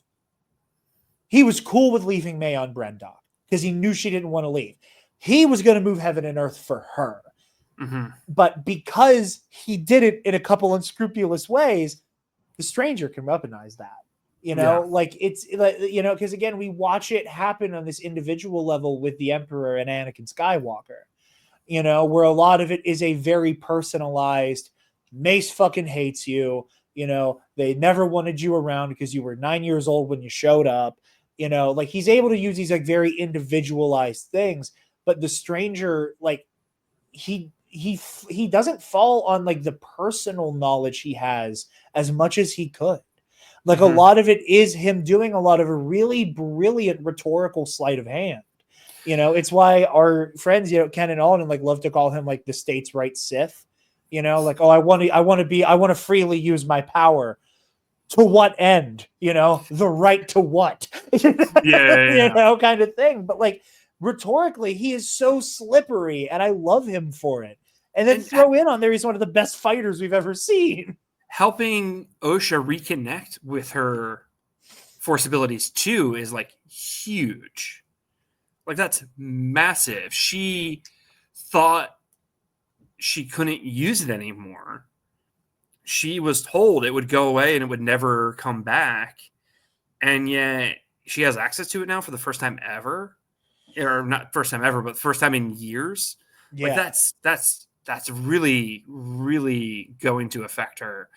Okay, if I can jump in real quick, just as you brought something that I loved, because I forgot in the years since that while they're on Kofar, in day into night, she keeps bringing up, I can sense them. I didn't think I could do that anymore. That she's like having these baby steps of like, because again, these are one of those instances, is a very from a certain point of view thing. Yes, when you are tapped into the light side, it's like a muscle that atrophies. We see that in Obi-Wan Kenobi. You know, we watch Obi-Wan match straight force potential with the goddamn chosen one. Yeah. For a brief moment. But he struggles to catch Leia telekinetically when he's first really opening up to the force again. So there is truth to that atrophy, right? But what do we know from Yoda? Quicker, easier, more seductive. So like, yeah, either you can like kind of like wean yourself back into the force, and you have to kind of like, you know, I always use the atrophied muscle thing. If you're in the gym every day for 2 years, and then for a year you're not in there, it's going to take you a while to get back to your personal record. Yeah. You got to start small again. Osha is slowly starting small, and I'm sure had there not been any intervention from the stranger, would have been back to using the force as she was as a Padawan fairly quickly. But like, for sure, you know, but what the stranger offers her is like, if you call on these emotions that will like pretty consistently give you a wild amp in the moment, you'll be more powerful than you ever were for short bursts, you know, and like, let me do that while you're feeling all of this conflict. Let me put you in this like sensory deprivation helmet where all you can do is connect to the force and all of the negative emotions. Like, it's like he's creating situations and dictating the parameters so that only he can be proven right, and it's fucking brilliant. And I'm sorry I cut you off. And no, you're good. This sets me up perfectly. I love a toxic couple. Oh yeah, I love a really unhealthy romance. Interview with a Vampire is the best show on TV right now, second to none, and it is like the worst couple I've ever seen. Hannibal, love Hannibal. I should have mentioned Hannibal as a perfect first season. Toxic, awful couple. In that vein, I do like Ben and Ray together. I don't think a lot of Raylos like my interpretation of that couple, which is fine. See, I'm the kind of Raylo who liked Raylo as a like I only wanted Raylo as a post turning to the light side thing for Ben. I like how the Rise of Skywalker frames it as Rey going, I'm really into you. I want nothing to do with you until you're on the light side. Well, I like it as like I like the tension when they're on separate sides, but I wanted them to come together in that way. But I like it in the way that I like Padme and Anakin, where Padme is like class president, prom queen, top of the class, and then she is secretly like seeing the dirtbag smoking under the bleachers. Yeah, he's really good at like one sport, but like he is such bad news. I love the way you're fucking describing Anakin. And she is hiding it from all of her other like Barbie friends. and like I kind of liked Rey and Ben in that way, where it was a very toxic, unhealthy situationship, where it's like this guy's kind of negging me, and he's kind of a dirtbag, and he's gross, and Not he's maybe a negging. little bit of a fascist, but he's really hot, and we kind of have this like hate thing going on where we beat the shit out of each other, like Buffy and Spike. Yeah. So like. And I think that says volumes about our interpretation of Raylo, that I'm a Buffy and Angel guy. Yeah. So that's kind of the Raylo hat I wear. And this is something that I see very similar, where like OSHA flunked out, and here's this other guy who flunked out, but like way more aggressively. Yeah. And he is manipulating and lying to her. He is very bad news. And I know some people took it and were like, oh, look at them. Like they're a cute couple, like writing ship fic. And I'm over here like, no, give me the nastiest, like uncomfortable kink dynamics out there. Red flag, red flag, red flag all the way. That's the sort of fic I want to read about these two, because this is not a healthy relationship, people. Like, yeah, this is bad. It is not good that OSHA is ending up with this guy. He is not a good person. We saw him murder a child. But and giggle about it. And giggle. That doesn't mean you can't have some compelling fic about it. And that doesn't mean it won't be a super awesome, if it ever gets continued, story to pick up on. Because I would love to read or see, preferably see, but I'll read it if I have to, story about these two. That's been my take, is that like, High Republic started in publishing, keep this in publishing. That has been my take forever. So I am right there with you. Because like, is this a romantic thing? Like, I think 100% yes. The actors described it as a seduction. I think you can't read this as anything other than romantic. Is it good or healthy romance? No. Red flags, only red flags. Do I want to see more of these two together? Absolutely. And that hint of Plagueis at the end, going back to the people who hated the show, this was the perfect thing teed up for them that they should have loved. Yeah. That Plagueis drop at the end is incredible. I need to say, with regards to the Plagueis thing, this is up there on the list of Taylor, the absolute wonderful woman who I have the privilege of spending my life with, putting up with me loudly weeping seeing Return of the Jedi in a theater for the first time for the back 30 minutes of the movie. The blood-curdling scream I let out watching this creepy voyeuristic Mune poke his head out of his goon cave. The noise I made. His cuck cave. His little cuck cave. Playing just that little like moment of Plagueis. Like that brief moment of Plagueis. I like those are one of those moments where it's like, oh yes, like we're perfect for each other, because she can accept the fact that I made a noise like that.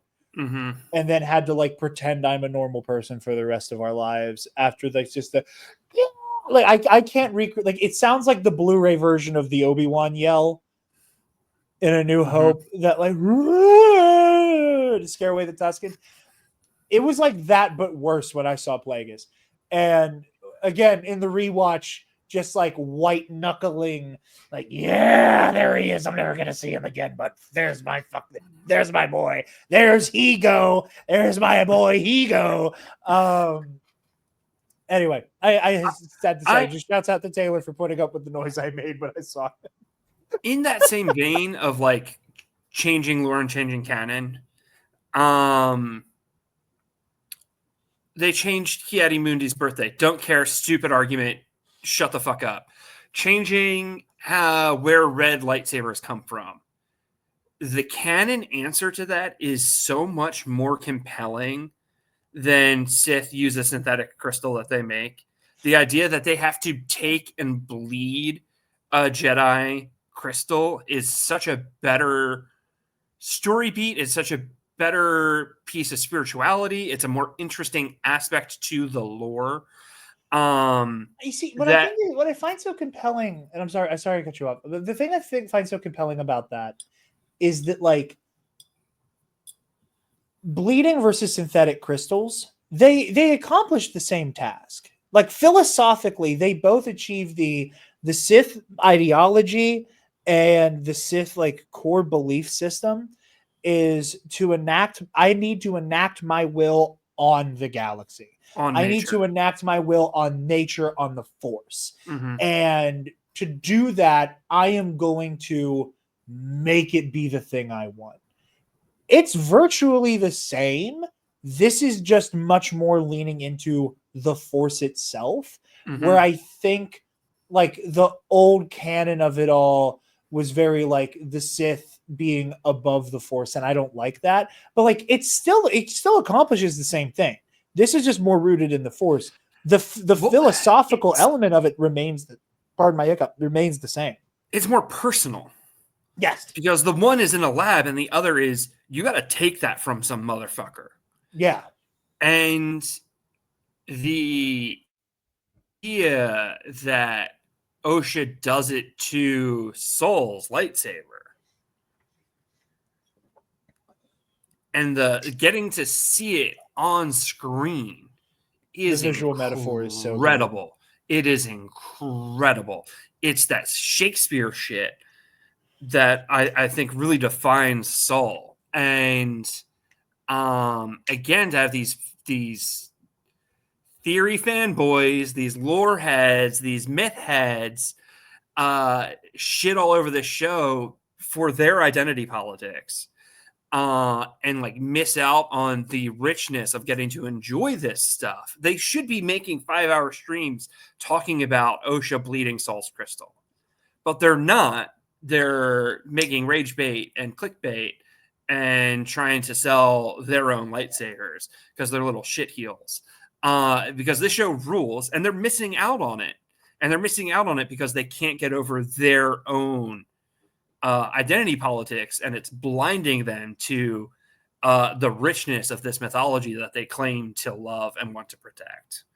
And what I think is even more frustrating is these are the same people who, again, when they want to do the Acolyte broke canon, how, and it's like, well, why was Osha able to bleed the crystal without meditating with it, but Anakin stays blue during Nightfall? And it's like, oh, well, like, we can have a really robust conversation about we can get in the weeds.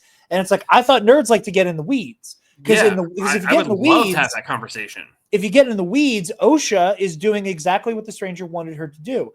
Like, instead of nickel and diming, slowly putting the weights on the barbell higher and higher and higher, and now we're back at our PR. Like, she is just opening the floodgates up to the Force with the most ugly version of it she possibly can, while making skin-to-skin contact with it in the same way Dagan Gera does in Jedi Survivor. I know you haven't played the game. Spoiler, he bleeds his crystal. He's one of the big bads. But, like, that's a moment, that he just kind of holds it out with the Force, clasps it, shit goes from yellow to red. But there's this weird double standard that we'll get into, I'm sure, about like the way Anakin is talked about as our special little white boy that's being ruined by the black girl.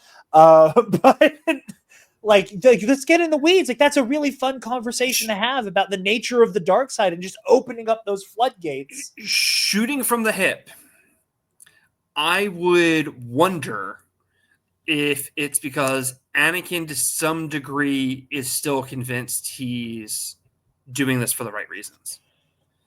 And if that is what is holding him back from bleeding his crystal on the spot and having to meditate to do it.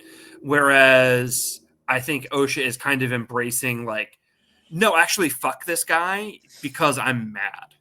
And I wonder if that is why she is kind of like bleeding it raw without having to do like a meditation ceremony. But again, that's just shooting from the hip. And like I said, my thing, I think part of it is like all of that Force energy is being released from her for the first time in so long. Like, she's making skin to skin contact as she is actually exerting telekinetic force on somebody who should be able to resist it. you know, but like all the floodgates are opening and she's doing it in that moment. And like all of it's kind of being channeled, you know, kind of like Black Bolt tuning fork style, you know, into the crystal, you know, like all of that is happening at once. That's so much more compelling than why didn't it happen in Revenge of the Sith? Because they didn't come up with the fucking bleeding shit until 2019. Yeah. That's why, you know, but like, let's have the fun lore conversation. Yeah, there used to be a thing in comic books where if you found an inconsistency and you were able to write in and be like, I found this inconsistency, but here's how I explain it, they would give you what was called a no prize. Yeah, the and that used to be prize, fun. Yeah. That used to be fun for nerds to do, and now they just bitch about it instead. Now they make $100,000 off of it a day. But yeah, I love this finale. I think it's great. I think it leaves the characters all off in very interesting places. I like the Yoda cameo at the end. I think it's a great mirror to the Plagueis cameo. I think it makes sense. I don't think it breaks canon at all. The idea that people were complaining, like, how's there a Sith back? Episode 1. It's like, 1, who said it? Ki-Adi-Mundi. He's wrong about everything. 2, and I love Ki-Adi-Mundi, by the way. I am a Ki-Adi-Mundi stan. Thank you. That was the thing that had me fucked up. I am the only person on goddamn Beyonce's internet who is always defending Ki-Adi-Mundi, and then all of these fucking virgins come out of the woodwork complaining to care about this character. I'm like, bitch, I know you don't have Outlander. I've been in the trenches fighting for Ki-Adi-Mundi. Yes, I don't care that this fight since I was 6 years old. and I don't care that he's wrong about this because he's wrong about everything, and that's what I love about him. Yeah, he's my beautiful, perfect boy who's wrong about everything, and he's great the way he is. And they can change his birthday all they want. But it's like, guys, the show's not over yet. Probably everyone's gonna die. Who knows about this? And nobody said the word Sith. Or they'll go and tell Yoda, and Yoda's a liar who lies about everything. When we first meet Yoda in 1979 or whatever the fuck, he's lying his ass off. He's trying to manipulate Luke into murdering his own dad. He's a liar. You think he's going to have a problem lying to his coworker, Ki-Adi-Mundi? He doesn't even know when Ki-Adi-Mundi's birthday is. Thank you. And again, like my theory about this going into the show forever was that like either one of two things would happen. Anybody who saw the stranger or had an inkling that the stranger was more than just a rogue Jedi would die. Or the word Sith would be used and he would be killed. And that the remaining Jedi would do kind of what happens at the end of the season. And they go, okay, the Senate will lose their mind. The Senate will lose their mind if they know we just had to kill a Sith Lord. Maybe we keep this shit to ourselves. We write an official report that it was a dark Jedi, and we just go on our merry way, and we don't tell anyone that this guy was a Sith. Yeah. One of ours went rogue. We put him down. End of discussion. Nobody needs to hear the word Sith Lord. Nobody needs to hear the word Sith, because all that will do is freak people out.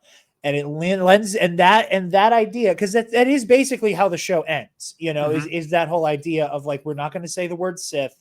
Everybody who's still alive can very clearly do it walks like a Sith, it talks like a Sith, it quacks like a Sith, it's a fucking Sith. You know, everybody can do that math there. Like, if we don't say what it is, we'll be fine. And it lends itself so well to the prequels, to that institutional decay of not just the Jedi, but the Republic at large. Well, it's that neoliberal end of history bullshit. It's Indara carrying on the sin of Saul, where she's covering everything up now. Yeah, that is what Saul's great sin was, where he felt super guilty, felt a lot of shame, thought it would protect Osha to cover all this shit up, and he's just brushing it all under the rug and justifying it however he needs to. And now Indara is pretty much doing the same thing. And she thinks it's what's for the best. She thinks she's protecting people, but like, no, this is not good. You're not accountable. Yeah. Yeah, and then we have the shit with Vernestra Dark Knighting it, with like, Mhm. oh yeah, it was Sol who went rogue. We'll Oh, pin this on Vernestra, him. that is who I meant, not Indara. Sorry. You're. I wasn't trying to Yeah. unlie actually you either. No, thank you. Just because Indara is also complicit in the Brendock cover up. Yeah. She also is complicit in that. But I also love, like, the Vernestra Dark is carrying on Knighting. the sin of Saul here by covering it up in the last episode, and it's like, girl, like, can we not learn? And she's justifying it however she needs to at the end, that it's protecting people and it's the right thing, but really she's continuing the sin forward by not being held accountable. Yeah. And falling into the same exact trap as Sol, where it's like, it's that shame of like, yeah, that was my Padawan who just fully took belt to ass with 8 Jedi, and like at least half of them are like, not to be really grisly here, but at least half of those Jedi are getting a very closed casket because they got fucking beheaded. Yeah. Or at least a quarter of those Jedi just got their shit straight cut off. And she could come forward and be like, hey, I know this was my ex-Padawan. I don't know exactly what went down, but I know he's involved. I know Saul wasn't the bad guy here, but nah. Yeah.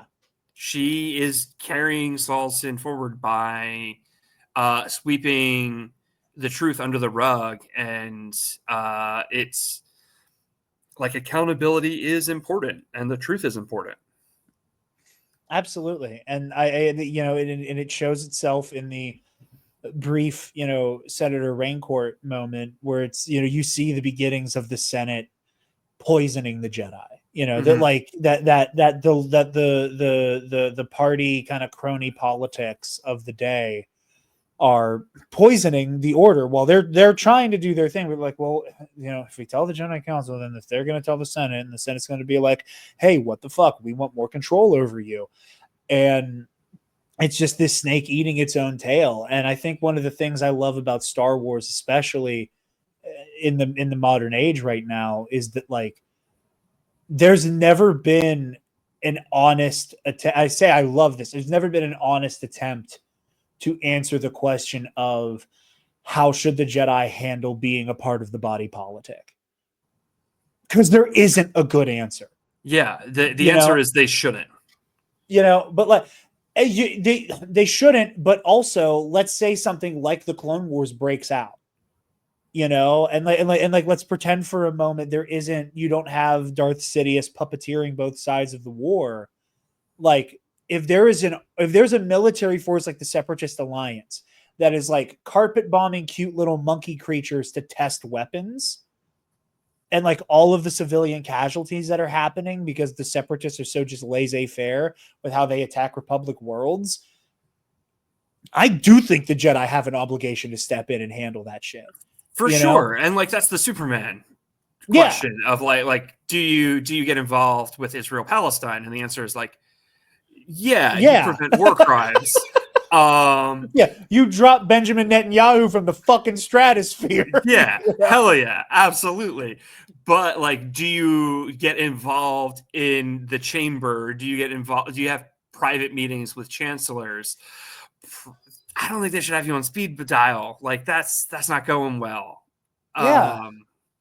So it's murky. It's messy and it's it. fun. It's good stuff. And I love that the Acolyte doesn't have easy answers.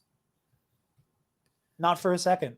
And I just to that end, I do wonder if that's why a lot of people outside of the identity politics maybe bounced off it, because like they can say they want Star Wars to be more adult, but then they get adult Star Wars like the Acolyte and Andor, and people do bounce off it. I know that Andor gets a lot of critical praise and a lot of fan praise. A lot of the fans who are like, this is what all Star Wars should be, though, I don't think they actually understand Andor. I think they just like... No, I don't think they like Star Wars. I don't think they like fucking Star Wars. There's that, but there is a section of Star Wars fans who just like the idea of like a grim, gritty Star Wars, and they don't understand the fucking politics of Andor at all. They're like, it has the word manifesto in it, Yeah. It's like, Yeah, I don't think you understand what this show is actually talking about. Anyway. No, Yeah, I I do I wonder think if a lot of fans bounced off this, though, because it is asking very difficult questions about what is right and what is wrong and spirituality and stuff like that. And that's not the sort of stuff they want in their Star Wars. And I think also it goes to a very interesting place of like, again, outside of the identity politics of it, it is one of the other things that like I think made The Last Jedi discourse so permeable to right-wing bad actors that there's something to be said for like, oh, we're going to dedicate a whole lot of this story to questioning whether or not inherent good is inherently good. And I think that like, to the people who dislike Luke in The Last Jedi, who dislike Luke's stance on the existence of the Jedi Order in that film, part of me is sympathetic to that because I will go to the mat for the Jedi until I fucking die. The Last Jedi is also my favorite Star Wars movie. And I watched the movie to the end when Luke Skywalker goes, the Jedi fucking rule, dude. Yeah. And the movie ends with Luke going Ren. to bat for the Jedi Order till he fucking dies. Like, yeah, he dies for that shit. Yeah. And, I think the Acolyte also, like, there are so many, like, you look to Jecki and Yord, as like, these are two people who like, yeah, Yord's got a bit of a stick up his ass, but like, look at these two guys and how badly and how fiercely, I should say, they believe in the Jedi and what it stands for. Like, yeah, Jecki comes off a little bit detached and a little, a little preachy with the whole, like, it's always an honor to see something become the Force. She's but a little like, homeschooled. She's a little homeschooled, but like, I went to Liberty University with a bunch of people like that. but she gets it. Yeah. She gets it. She understands that, like, life is finite, but the Force is infinite. And like, our duty is to protect those living beings and guide them naturally to the Force. Like she gets it. Yord had like, I'm not going to say that like Yord shouldn't have turned back to try to help Sol and Jecki. I'm not going to say that for a second, but like, had Yord stayed the course, there's a chance that the Sith Grand Plan disintegrates 100 years before the Phantom Menace. We had Wolverine. We had motherfucking Wolverine as a Jedi dual wielding lightsabers. That's badass as hell. Yeah. Like it is complicated. It's that loving indictment that I think so many Star Wars fans just refuse to engage with, where like the text, again, to steal an Aldenism, I always called it a loving indictment. I wrote an article for the network I used to work for called like The Last Jedi, a loving indictment of Star Wars. The way Alden puts it is so funny, where he's like, the first like 75% of The Last Jedi is going Star Wars ? And then the back 25% is the movie going Star Wars ! And I think the Acolyte, the Acolyte does that, but it kind of goes back and forth between like Star Wars, Star Wars, Star Wars, Star Wars. And I think it's all the better for that. I think, like you said, like, there's no easy answers with this. Part of that is because it never gets to finish its thesis statement, unfortunately. I don't refer to it as the Acolyte's identity politics because the Acolyte actually doesn't have any. No. I always refer to it as the hater's identity politics because at the end of the day, there are no queer characters in the Acolyte. At the end of the day, there's... I mean, the witches. Like, sure. Specifically Coral and Anastasia. Specifically them. Sure. We don't see any sort of romantic... There's no physicality to it. Like, it is the same cowardly... It has like a little like flirty, like touchy moment with Coral. Yeah, I don't get me wrong. This is not me doing like... Yeah. I agree it's not gay enough. I agree that none of this is gay enough. I think it is clear that they are intended to be a married couple. And they are both referred to as mother. But it is the same sort of like Are they both called mother because they're the religious leaders here? Like if you want to watch this and not read it as queer, you can watch it and not read it as queer. You can. I'm not saying that's right, but you can twist it and argue that it's not. It is very tame representation at the end of the day between the two lesbian space witches. We do have a trans actress. We don't know if the character is trans. She's also unnamed. We do have a non-binary actor playing, ostensibly a cis character. It is like, sure, I guess it's a Black woman lead and like an Asian male lead, or two Asian male leads, I should say. But like, is that identity politics? Like, is that enough to hate a show that it's got like a Black female lead character? Like, really? Like, that's what we're politics? Like, the identity politics of the Acolyte is incredibly, incredibly tame, unless you are a frothing at the mouth, freakazoid,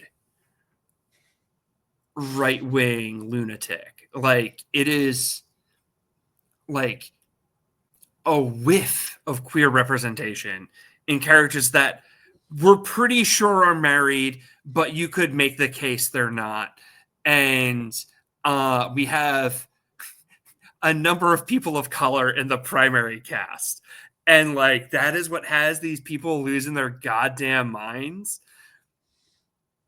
So yeah, it is the identity politics of the people bitching about this that are stopping them from enjoying it, and not the identity politics of the show itself. The show is not ramming anything down anyone's throat. It is simply people existing. Extremely tame representation, if we want to call it that. It is some phenomenal actors acting their asses off who are clearly deserving of the roles that they earned. Yeah. This is not woke DEI casting. This is people at the top of their game. Like I said, we got Wolverine dual wielding lightsabers. And yeah, I call her Wolverine and not X-23 because she fucking graduated. Pick up a comic book. I respect you so much for that. Because I fall into the trap of saying X-23, but I think it's because my brain simply thinks that name is cooler. But I respect the shit out of you for just saying her name's Wolverine. Fuck you. That's what Logan said. Logan said, "You're right. Damn you right. are right. You are right." So she's Wolverine in my book. We got motherfucking Wolverine dual wielding lightsabers in this show.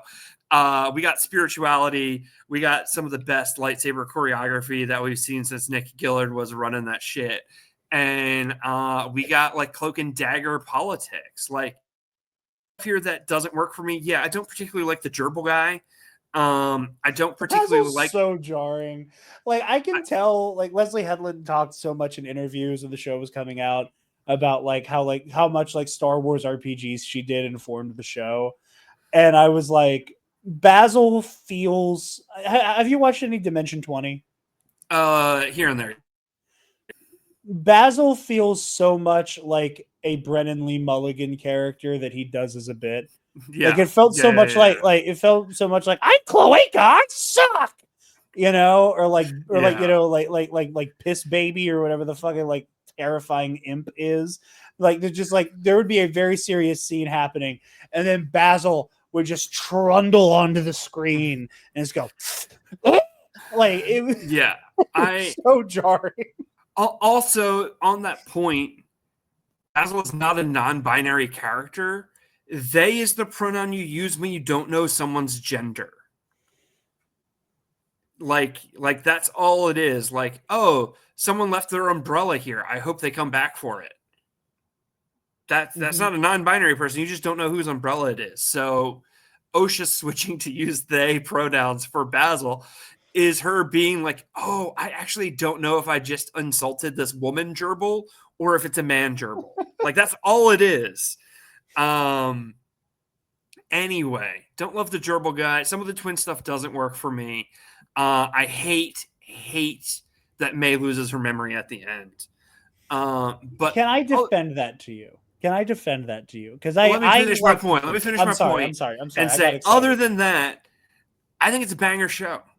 And I think you're missing out on it if you listen to the haters and didn't give it a shot. If you bounced off it early, on episode 1 or 2, I would say go back and like try and get to the episode titled Night, because it is all gasoline from there. And that's my closing point on this. Try and win me to May losing her memory. I also would like to apologize for cutting you off so many times. You do the thing that is always kryptonite for me when I have somebody who is very smart and knows their shit and they say something that gets me excited to follow up on. So I apologize. Oh, you're 'cause good. I get You're excited. good. You're good. I get excited. I apologize. This is your show, baby. That said, what I really do like about this is the duality of light and dark within the show. Like the whole theme of duality works really well for me generally, but especially in Star Wars. Because I love any character having to grapple with either looking to the light from the dark or being tempted by the dark from the light. And I love the double titled episodes. Teach, corrupt, and then we have the day, night, some are the thing/thing, whatever. What I love is that once you've seen the show, you can just look at the episode titles and go, this one's Osha, this one's May. And after night, like after we are well past the halfway point, they do literally change. Yeah. Is that like the more like positive coded one, it's like justice, revenge, however it's phrased. Like, oh, it's like, Osha wants justice to have her name cleared, and May is seeking out revenge. By the time we get to teach, corrupt, it is Osha's being corrupted, and May is like learning more about Soul's humanity. Yeah. And what I appreciate is that while Osha gets lied to by omission from Soul, and that primes her to continue to be fed half-truths by the stranger to corrupt her, we realize that May has already been, the well has been poisoned for her, and justifiably so. But the well has been poisoned for her that she could never accept anything the Jedi have to say. So while Osha has just been this person who is plagued by having half-truth upon half-truth just dumped over her head, May, and then she turns to the dark side and she makes this like really Faustian, heartbreaking sacrifice of, I will go with the stranger so you can be saved. And they switch places. The only way for May to give the light side a fair shake is if she gets to start from square one. And I think that had the show continued, she would have inevitably gotten her memories back. And I think it would have been really fascinating for her to have to square, this is how I felt because I experienced this with such like an ugly front row seat, to now I got to have more agency in the situation, and I've seen what the Jedi are willing to do. It's like that moment in Age of Ultron of like, oh, like this is what the Avengers are. This is what it's supposed to be. That she would kind of have a moment like that while Osha is continuing to drown in half-truths and bullshit. May is the one who finally gets to have a fair shake. I think she got there through her character arc without that happening. I think through her connecting with Soul and with her seeing Osha get pulled to the dark side, that they could have had her give the green lady, Venestra, a fair shake and be like, hey, yeah, your Padawan fucking sucks. I'll help you hunt him down. But let's see what the Jedi are all about finally. I think she could have done that without without the memory wipe. Because like it's just so tragic to me to lose the character development that was built here. And like if we had gotten more, maybe I could have liked it based on how it shook out. Especially as a nice little nod to Revan and KOTOR. I think that could have been really cool. But like we don't get there. So I'm just kind of stuck with being like, yeah, they erase their arc and it doesn't go anywhere. And like right now that sucks. That's so true. I never considered the Revan angle because, like, obviously, like Leslie Headland was like, "I love KOTOR, I love KOTOR, Oh, I yeah, love yeah, KOTOR, yeah. I love KOTOR." That obvious parallel never occurred to me until you said it right now. That is so clearly probably what she was angling for. Again, it's crazy to me that people like Jedi Sith fanboys hated this because it's like, guys, we got like black queer Revan. That sounds dope to me. Yeah, Anyway, agreed. they're just drooling over their fan cast of Keanu and the movie they're making up in their head or with AI rather than actually enjoying what real artists are creating.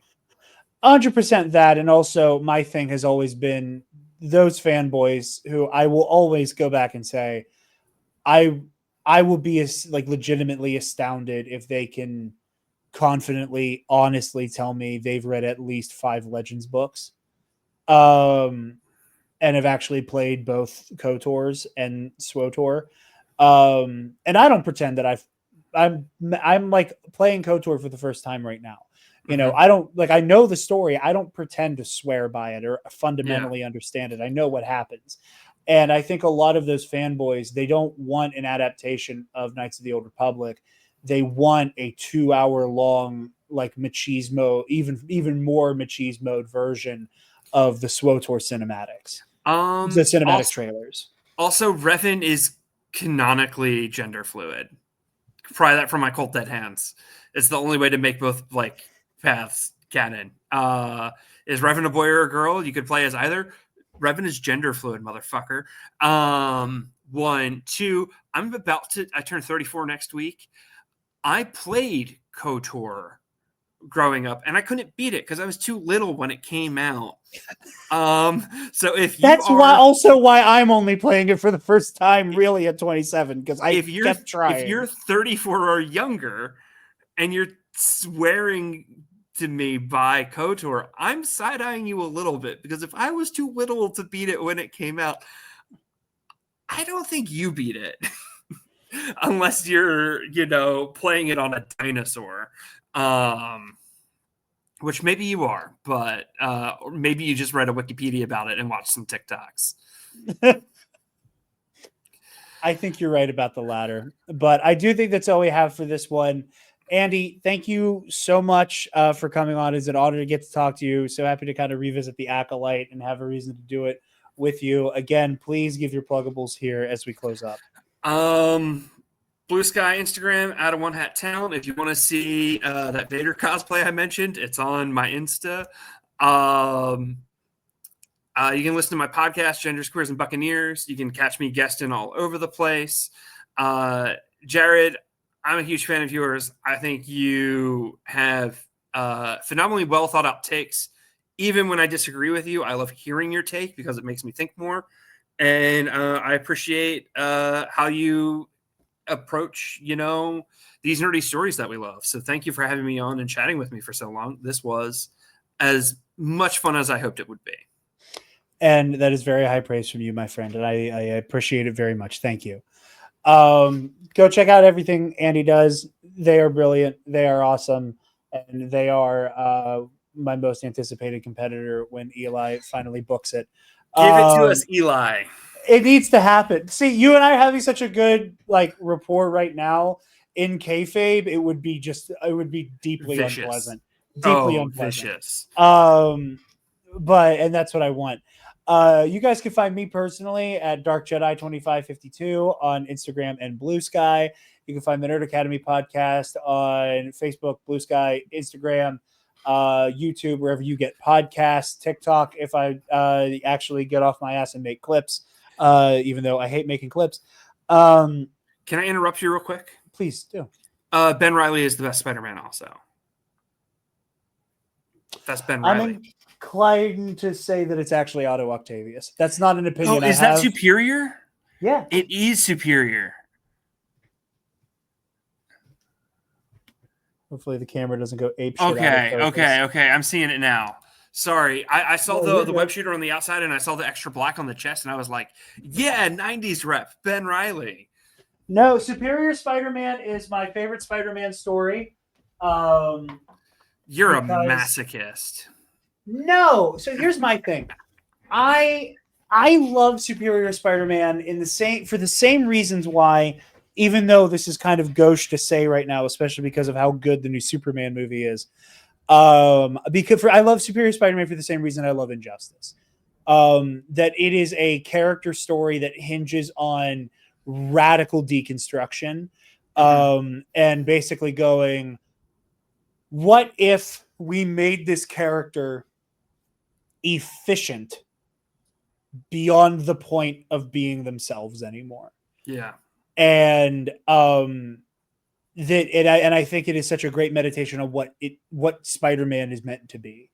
One of the more popular videos on the channel is me explaining why I think it should have been Superior Spider-Man and not Spider-Man 2099 and Across the Spider-Verse.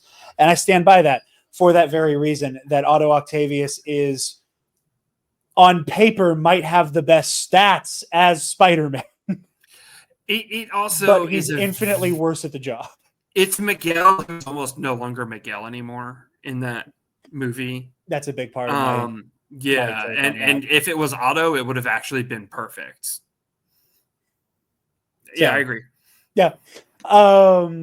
That said, Oscar Isaac is that version of Miguel O'Hara fucking rules. Oh yeah, phenomenal job, but also, but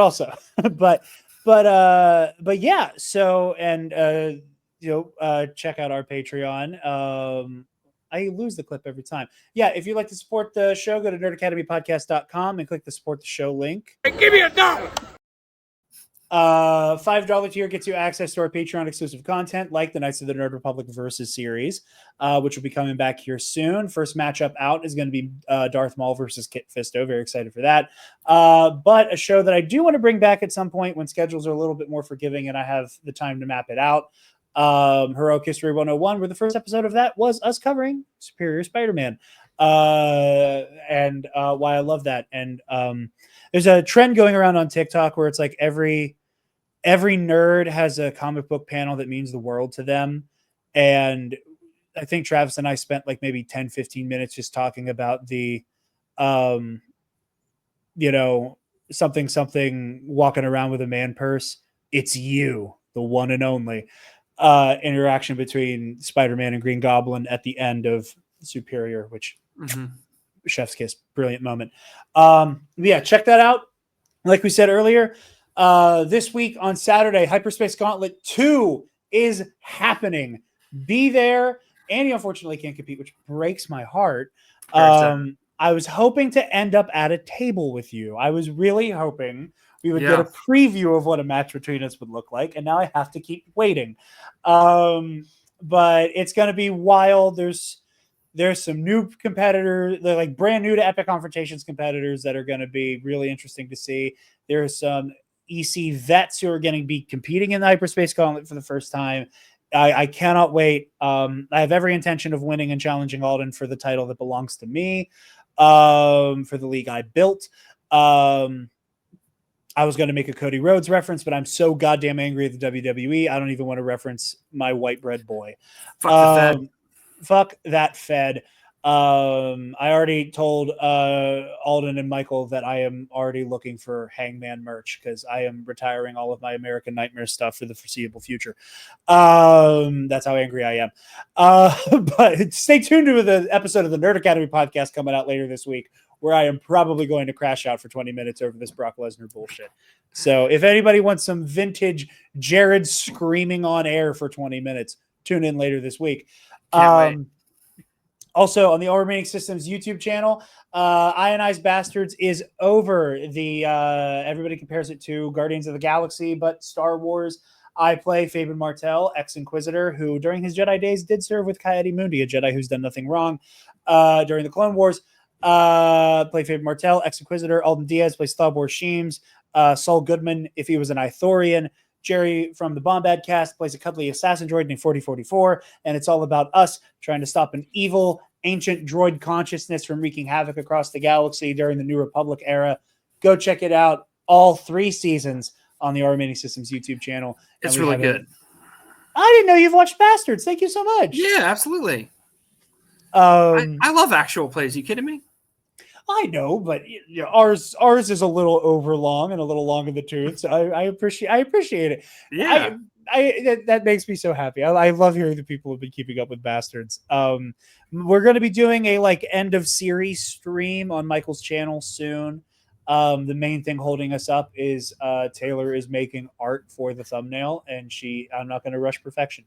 So stay tuned for that. And then the High Republic RPG will be doing soon over on Michael's channel as well. Last thing to plug, Mitch692 channel Pro and Noob, where Mitch is showing me all manner of anime for the first time. We have a season on Neon Genesis Evangelion. We have a season on Cowboy Bebop. We've done a one-off on Princess Mononoke. We did the Clone Wars micro series as a reward for me surviving Evangelion. And right now we are halfway through Dan to Dan season 2, and we are covering that weekly. So tune in over to Mitch692 as well. Yeah, I think that's all I have in the way of plugs, because I have too goddamn many to keep track of all of them. But Andy, thank you again for coming on the show, talking Acolyte. Thank all of you for tuning in. We are honored that you have joined us, and may the force be with you always. Always. Stop! Move away from the cookie jar! I think Cookie Cup unpolitely cut off Andy. They said always as well. So I ended it by still interrupting Andy.